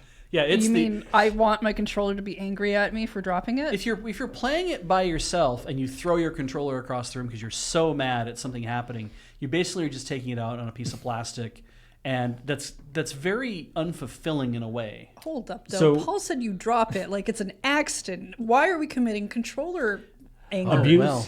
So Hang on. apparently, there's people have found a Easter egg with the Steam controller. Wait, isn't that thing only been out for like Yeah. a week? People are already Yeah. doing drop Well, tests with it. people have found out that if you drop it using, it's got accelerometers and various things in it, Sure, as you would yeah, expect in yeah. a controller. It has a small chance of making like a Wilhelm like noise when you drop it. If I don't pick up the Steam controller after a long time, is it just going to start doing like the Mario baby cry? Oh, that would be good. Yeah. Because I haven't played a game. So this thing has speakers built into it that can scream at you, Paul. It a lot of doesn't. controllers actually do. Wait, you mean it doesn't? It doesn't have speakers built into it. So this is actually something that How is other it screaming? this is one of those things that other controllers do too. Actually, What are they doing? it doesn't have a speaker in it. It Is it actually ghost? emits noise through adjusting its rumble motors. Ghosts. By moving its rumble motors in certain ways, they make it so they make noise. Which I Mechanical believe ghosts. PlayStation and Switch controllers can also do. Mm. And people use it for just... I Play- would make it do the PlayStation- R2D2 scream. Yeah, one could argue that maybe that is a speaker in a certain I way thought of the looking at it. PlayStation controller had, or the 5 one had a speaker. It does actually. Yeah, the Yeah. PlayStation 1 does actually I mean, have a I'm speaker not in it. saying that it couldn't scream without it, but I just, I'm pretty sure that one has a speaker in it. Yeah. Like the Wiimote had a speaker. Yeah. Because it would make sounds at you sometimes as Yep. well. But I know that's not necessarily the popular thing to do in a controller. Yeah, I know the PlayStation controller has a speaker in it because sometimes it decides that that's the streaming computer decides that that's the speaker it wants to Yes. output through. The first time I played any kind of multiplayer game with somebody on the PlayStation 5, they were like, "Can you turn your controller speaker off or your microphone off?" And I was like, "My what now? It has what?" So I found the setting that lets it be just off permanently. Boop, boop, boop, boop, boop, boop. We didn't talk about it in the story, but in the after show, Graham did talk a fair amount about the marathon. The marathon griefer, who had set up a thing where he went out of bounds and hid out of bounds in the goal treasure room. This very hard boss fight. Yeah. So that he could just gank people once they actually have fought. Like, we won! Everyone relax! Yeah. And I think Graham said, but yeah, as an update to that story, the person definitely got banned. So that's kind of fun. Yeah, they got banned for a month. Yeah. And again, small bit of behind the scenes stuff. If you watch the episode of ChillPoint, you may notice that when they're talking about that bit, there's a couple of weird frame drops. Like the video in the after show in that little bit gets a little bit chunky. Just for like a couple of seconds. Yeah. And Heather was like, hey, that's, sorry about that. That was something weird in the recording. And I was like, oh, I bet I know what that is. When it turns out, like when Graham was talking about that, I knew about that story. And so I was like, oh, I should pull up.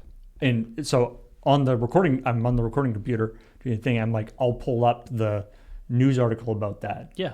So that in case, so I can give some more background info. Yeah. And the website, the news website that I pulled up had so many ads. There were like animated and bullshit going on and auto playing video and all this stuff that it pinned the processor on the recording computer and caused OBS to start dropping frames. Yeah, and Studio B's streaming PC is not weak. Like it's not the most powerful computer, but it is correct. We record 4K on it. We sure do. Yeah, I mean, I'm just glad that it just resulted in a couple drop frames because they could have easily have like misaligned audio off of people or like done some stuff. It also was in the after show, so if it had been really dire, I would have ended up just cutting that completely, right? Yeah, it reminds me not to look up things while we're actually doing a full recording, just because you don't know what a website is gonna do. Yeah. Anyway. I put a comment on the video about it because I was like, people are going to see this and think that their YouTube is broken, which it could be. I also added to the comment other jump cuts may be intentional because I thought that was funny wording. But yeah, so if you're a news website and you are frustrated that people are using ad block on your website, this is why. I think they know why, though. I don't think anyone's like surprised why. No, but it's like I'm fine with ads on websites, but if you've got so much cruft, I mean, it's the whatever wiki. Fan wiki thing. It's like you've got so much cruft on your website that I literally can't look at your website without crashing the computer or whatever. Then I'm going to have to use an ad block thing. Mm-hmm. I'm sorry, but that's just how it is.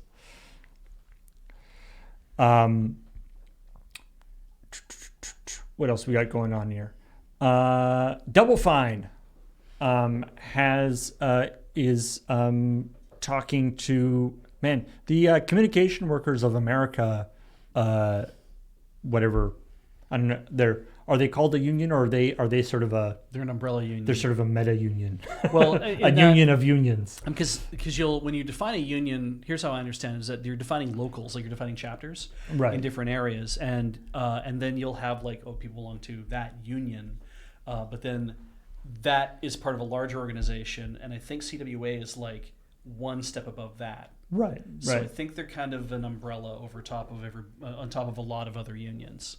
Anyway, they I feel like they're probably pretty busy with video game stuff these days because I see their name show up a lot in these things. But anyway, Double Fine is has They're announced their decision to form a union with the CWA to preserve and extend the studio's commitments to creative excellence, diversity and inclusion, and worker quality of life. So they've submitted their petition to the National Labor Relations Board in the United States. This is another, So we talk about this a lot, but we're again in this thing where they have done all the prep work and gotten everybody to sign on to the union, and have decided they're going to make a union. Yeah, it is now, and they are now trying to get it to be voluntarily recognized. Yeah, and Microsoft's position, because they own Double Fine, Microsoft's position has been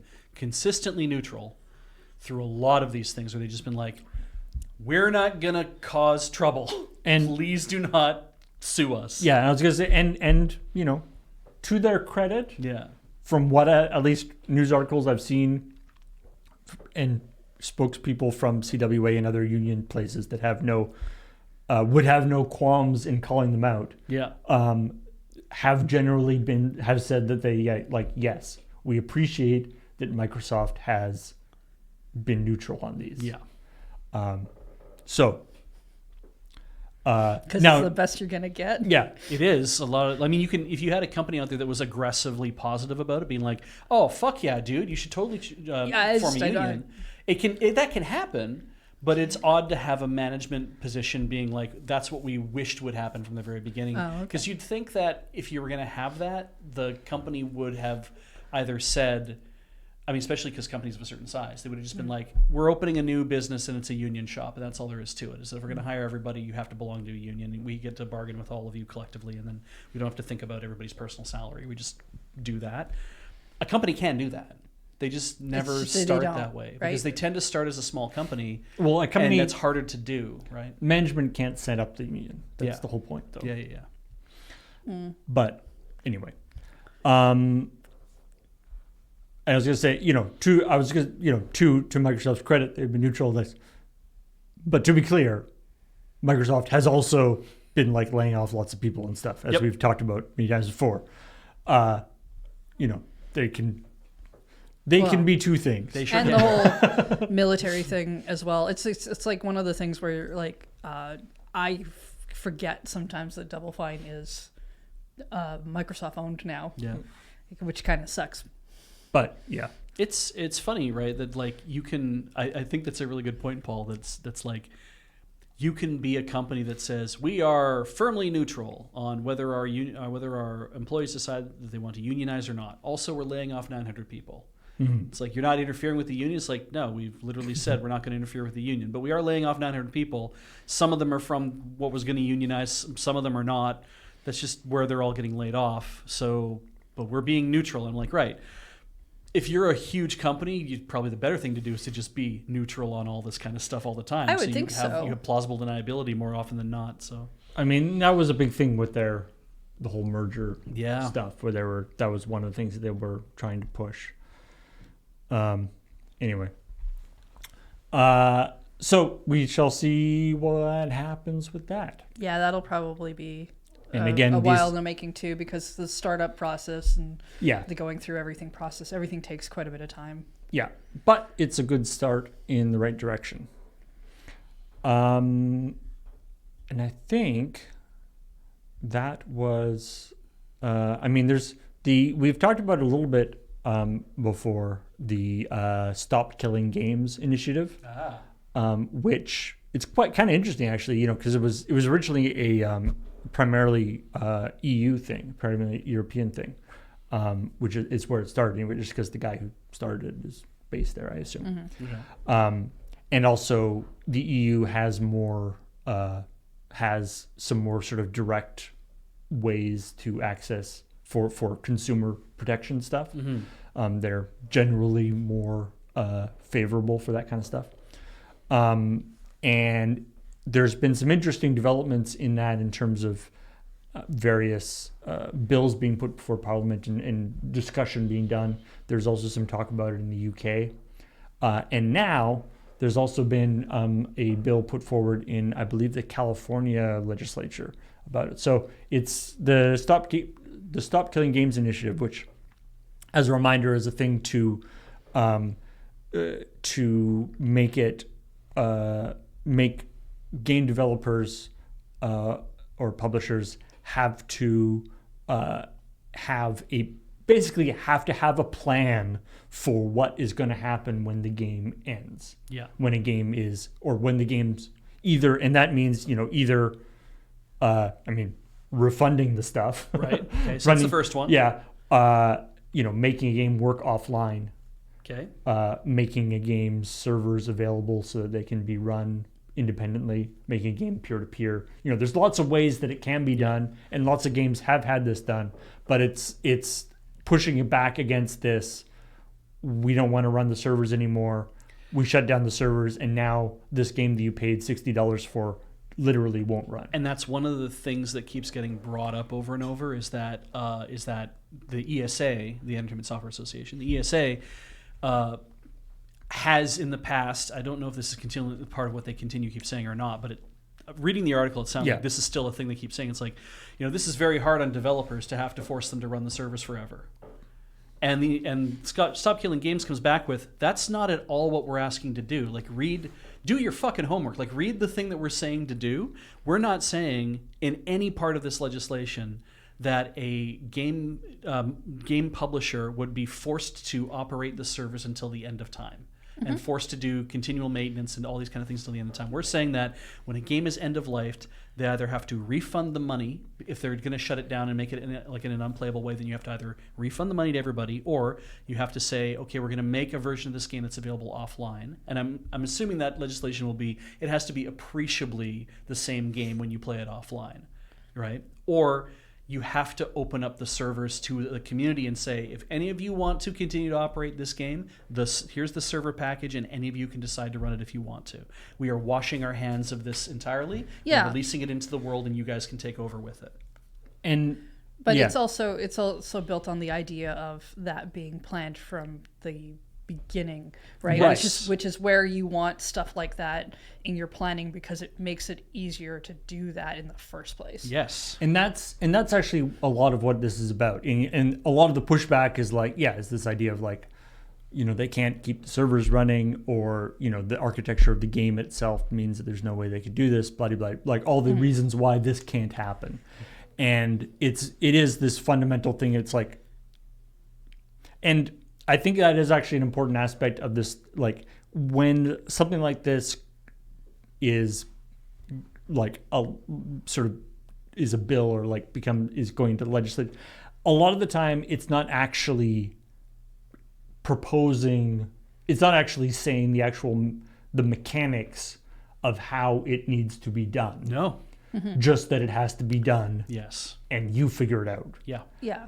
And so, like, a lot of the time, a lot of the pushback against this, and I even had this sort of my first reaction to this was kind of the same thing, is that a lot of the pushback against this is people immediately sort of get into the weeds, and they're like, how can you run, like, the game is an online game. It needs a server. You can't make them keep the server running forever. Yeah. They can't afford that. Mm-hmm. This is a stupid idea. Mm-hmm. And it's like, no, the point is that it has to, that you have to have a plan. Yeah. Because right now, most companies just don't have a plan. No. And at some point, they'll just sunset the servers and move on, because that's what they'll do.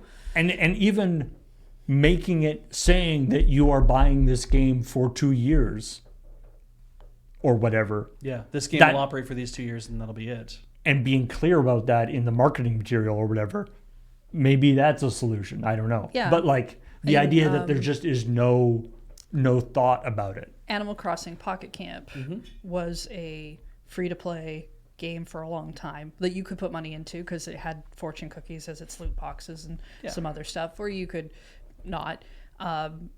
Eventually, they sunsetted that.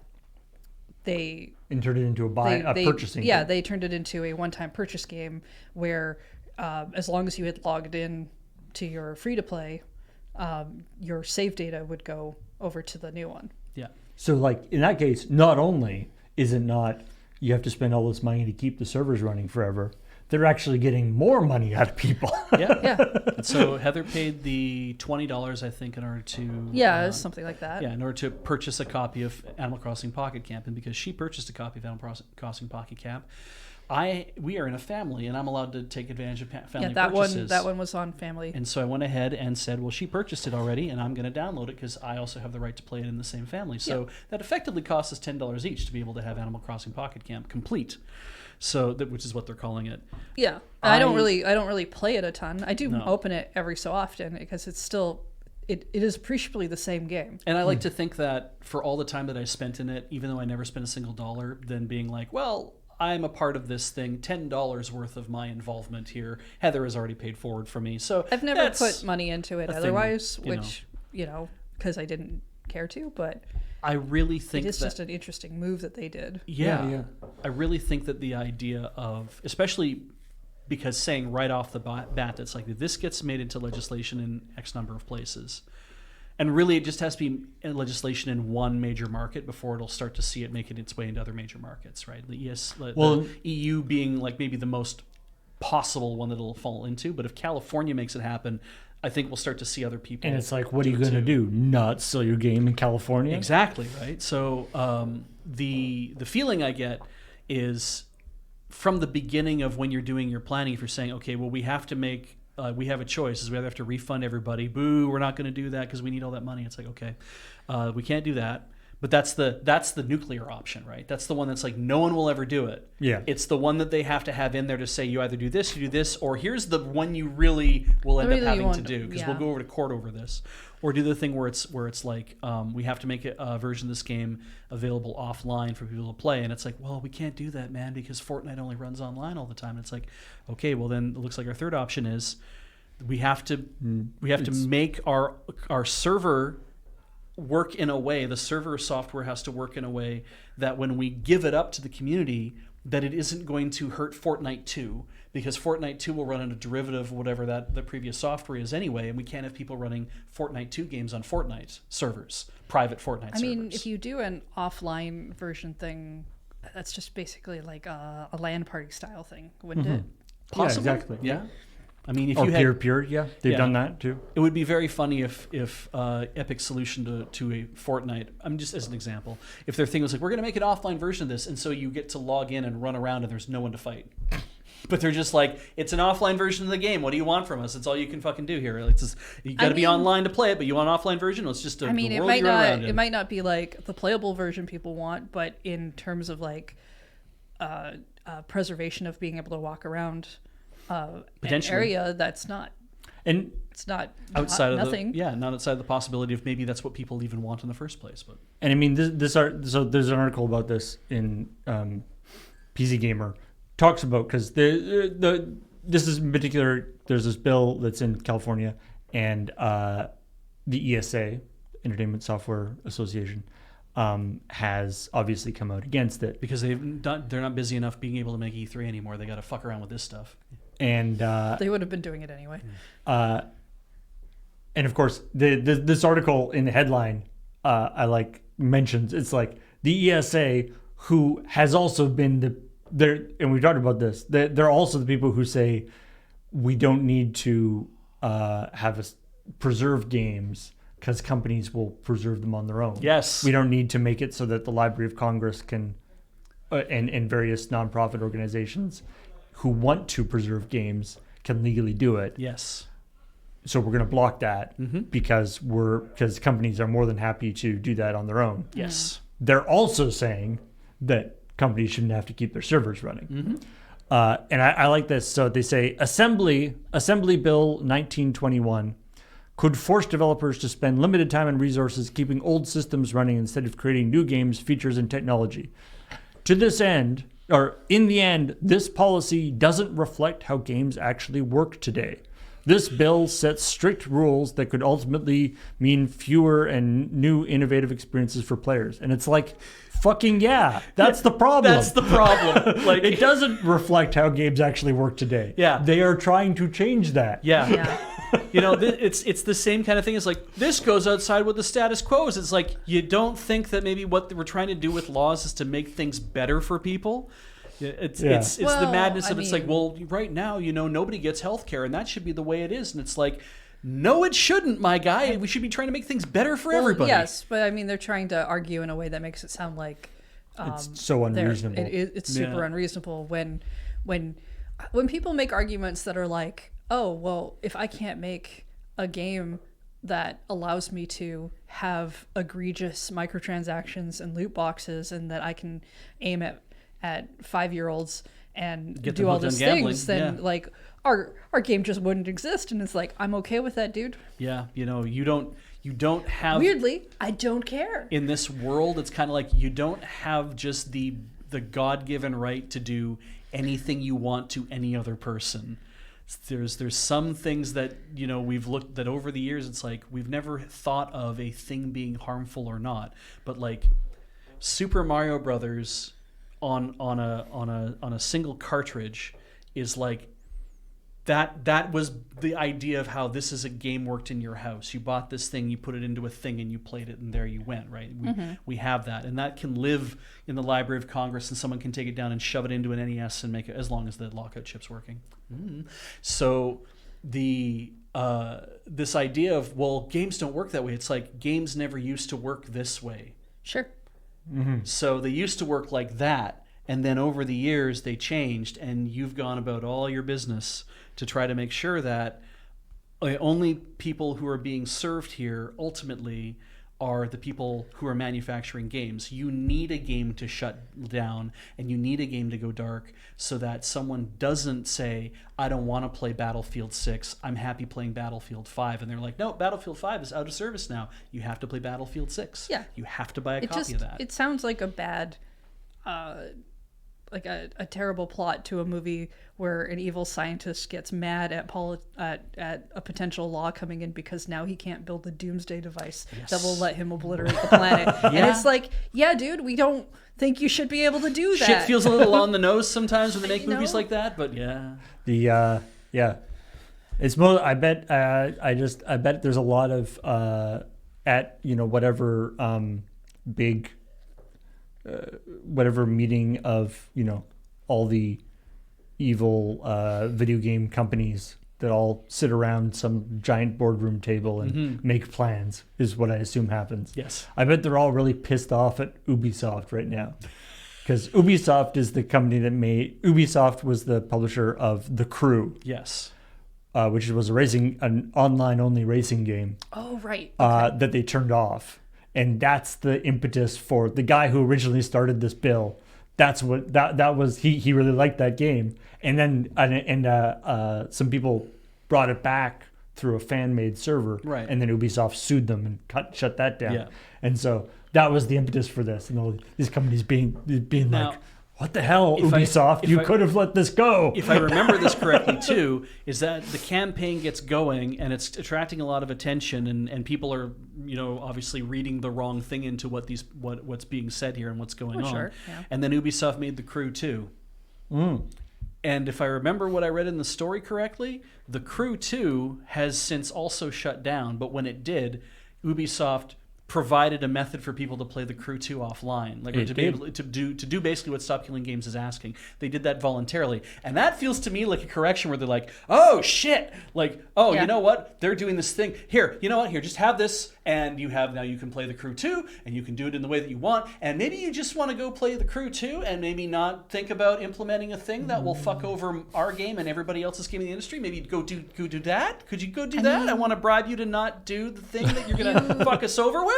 You can get fucked over. You can always blame the first person who's done a thing, but given the trajectory of a lot of things in the industry, they didn't have to be the first one. It was the straw, right? Somebody else might have been the straw. It was the horse armor or the whatever. Yeah. Everyone remembers the first thing. Yeah, it's not as if it's the it's not as if it's like they're the sole culprit. Oh no! But it is nice that like a thing starts there, and then you can also say, well, what about this game, and what about this game, and what about this game? And it's like, actually, dozens of games have gone through the same thing of we have gone offline, and you'll never see us again. And it's like, I think I'm with them on this, put the screws to people and make them actually have to do this properly. At some point, ARMS is going to go offline, and I'm like, yeah, you know what? I think Nintendo should have to open up the servers to make ARMS available to play. ARMS still has a single player campaign.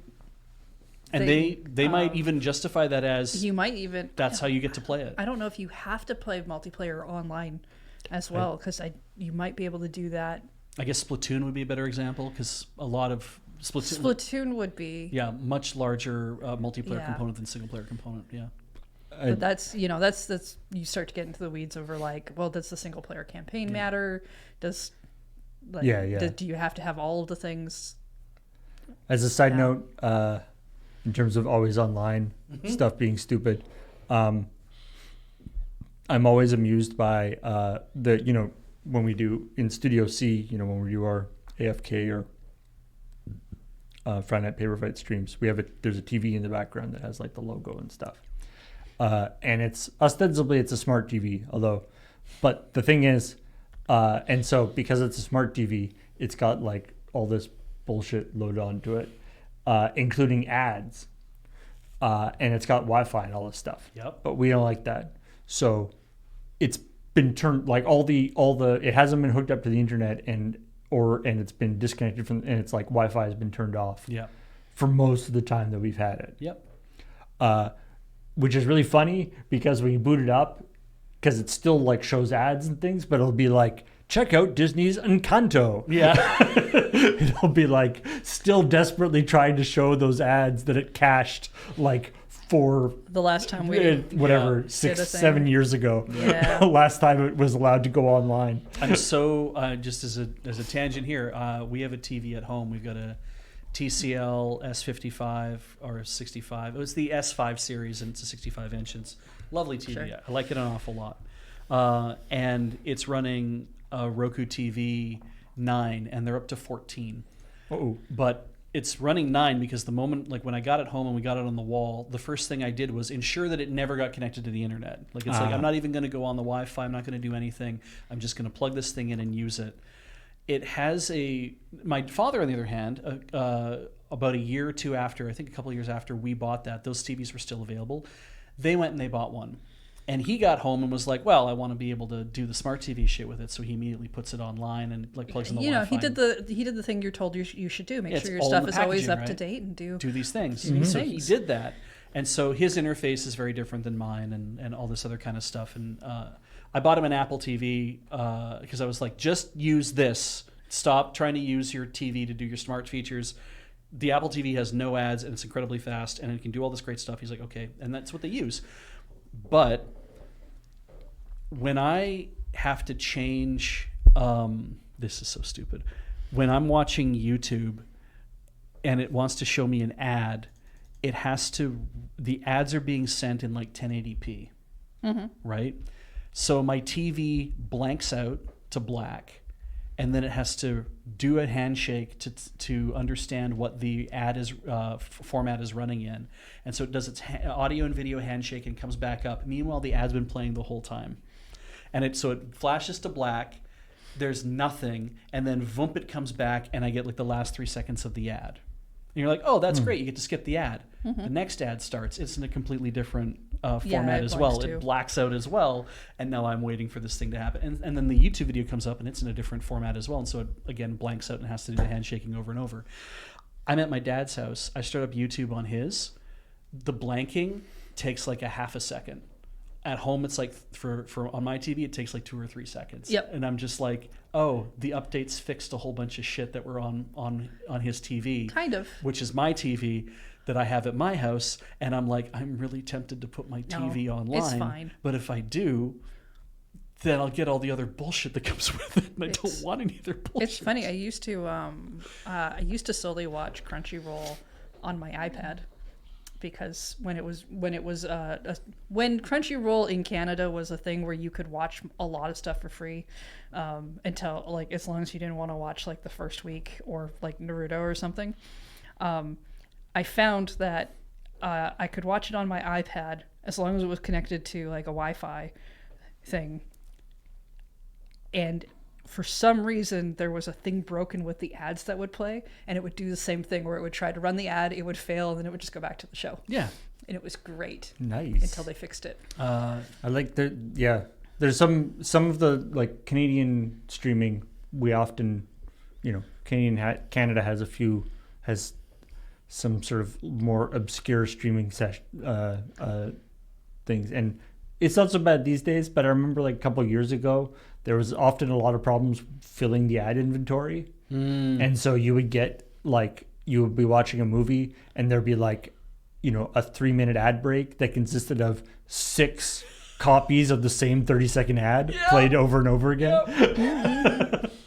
Rockpusher said, does it have USB stick firmware download update? Yes, Rockpusher, it does. However, the way Roku TV does its updates stack is that you have to select the manufacturer of the TV from their website, and then it'll make a file available to you at that point. You can't just take like a generic whatever, right?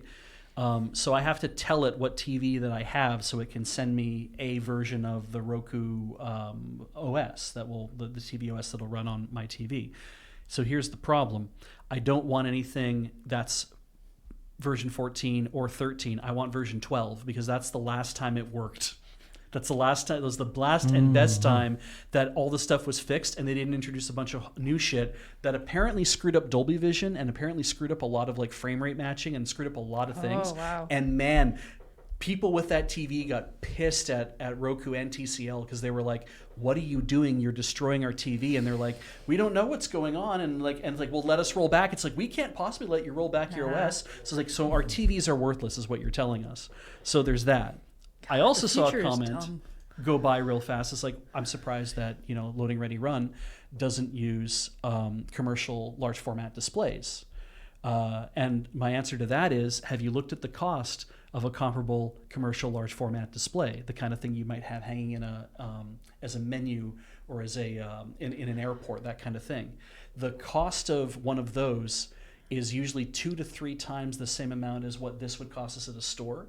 And we have to special order that, or we have to go find the one store in town that would carry something like this, versus us having 10 or 12 different places to buy one of these. If we were doing a lot of like different things that weren't just a video running or just a screenshot. Well, this was up 24 hours a day. It's just a monitor. Yeah, like it would make sense to have something of a commercial grade if we were doing a lot more things, but it's not worth it's not worth the cost to do more. Like in some respects, I think that it's even not worth the cost of the monitor. We could just have like giant cardboard cutouts of our things, and we could just put them up behind us, and it would be just as good, in my opinion. There's also so the Americat says, look into hotel TVs.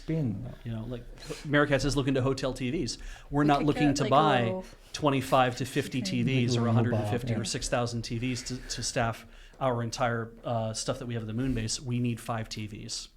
So there are a lot of Also, we already have all the TVs. And we have all the TVs we need. So it's like there isn't a monetary reason for us to invest in trying to find stuff like that.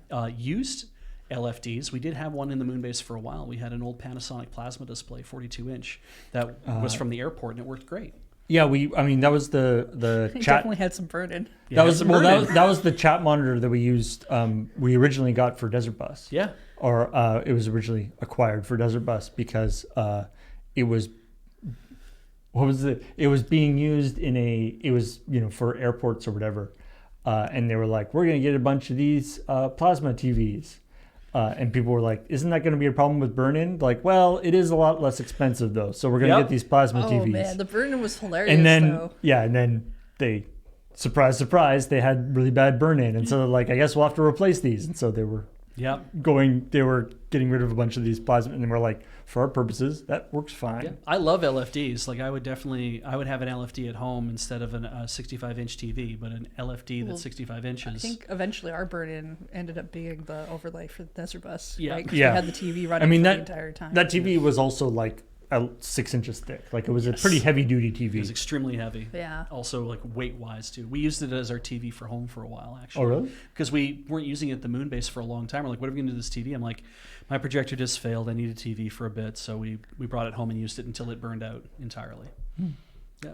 Anyway, I'm so glad we don't use the projector anymore. I know. I know you liked it. It's fine. We don't have to talk about the projector. It's I don't want to get sad. I just want to end the show.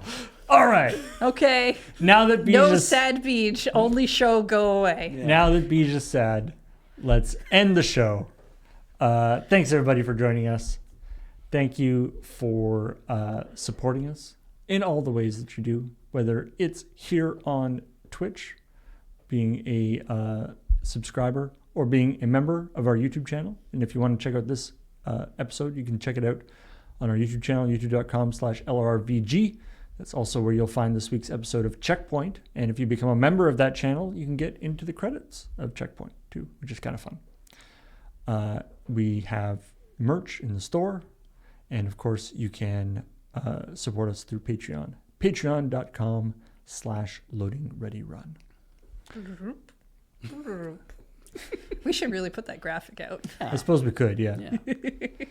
But then we wouldn't have you doing that. I don't add it to ChillPoint. Oh, I Yeah. see. Come It's- over here. We could get like a little scroll like Arms not that we long could enough. unfurl. Oh, that'd be Yeah, good. And then we Yeah. can put it back. Anyway, thanks everybody for joining us, and we will talk to all y'all later.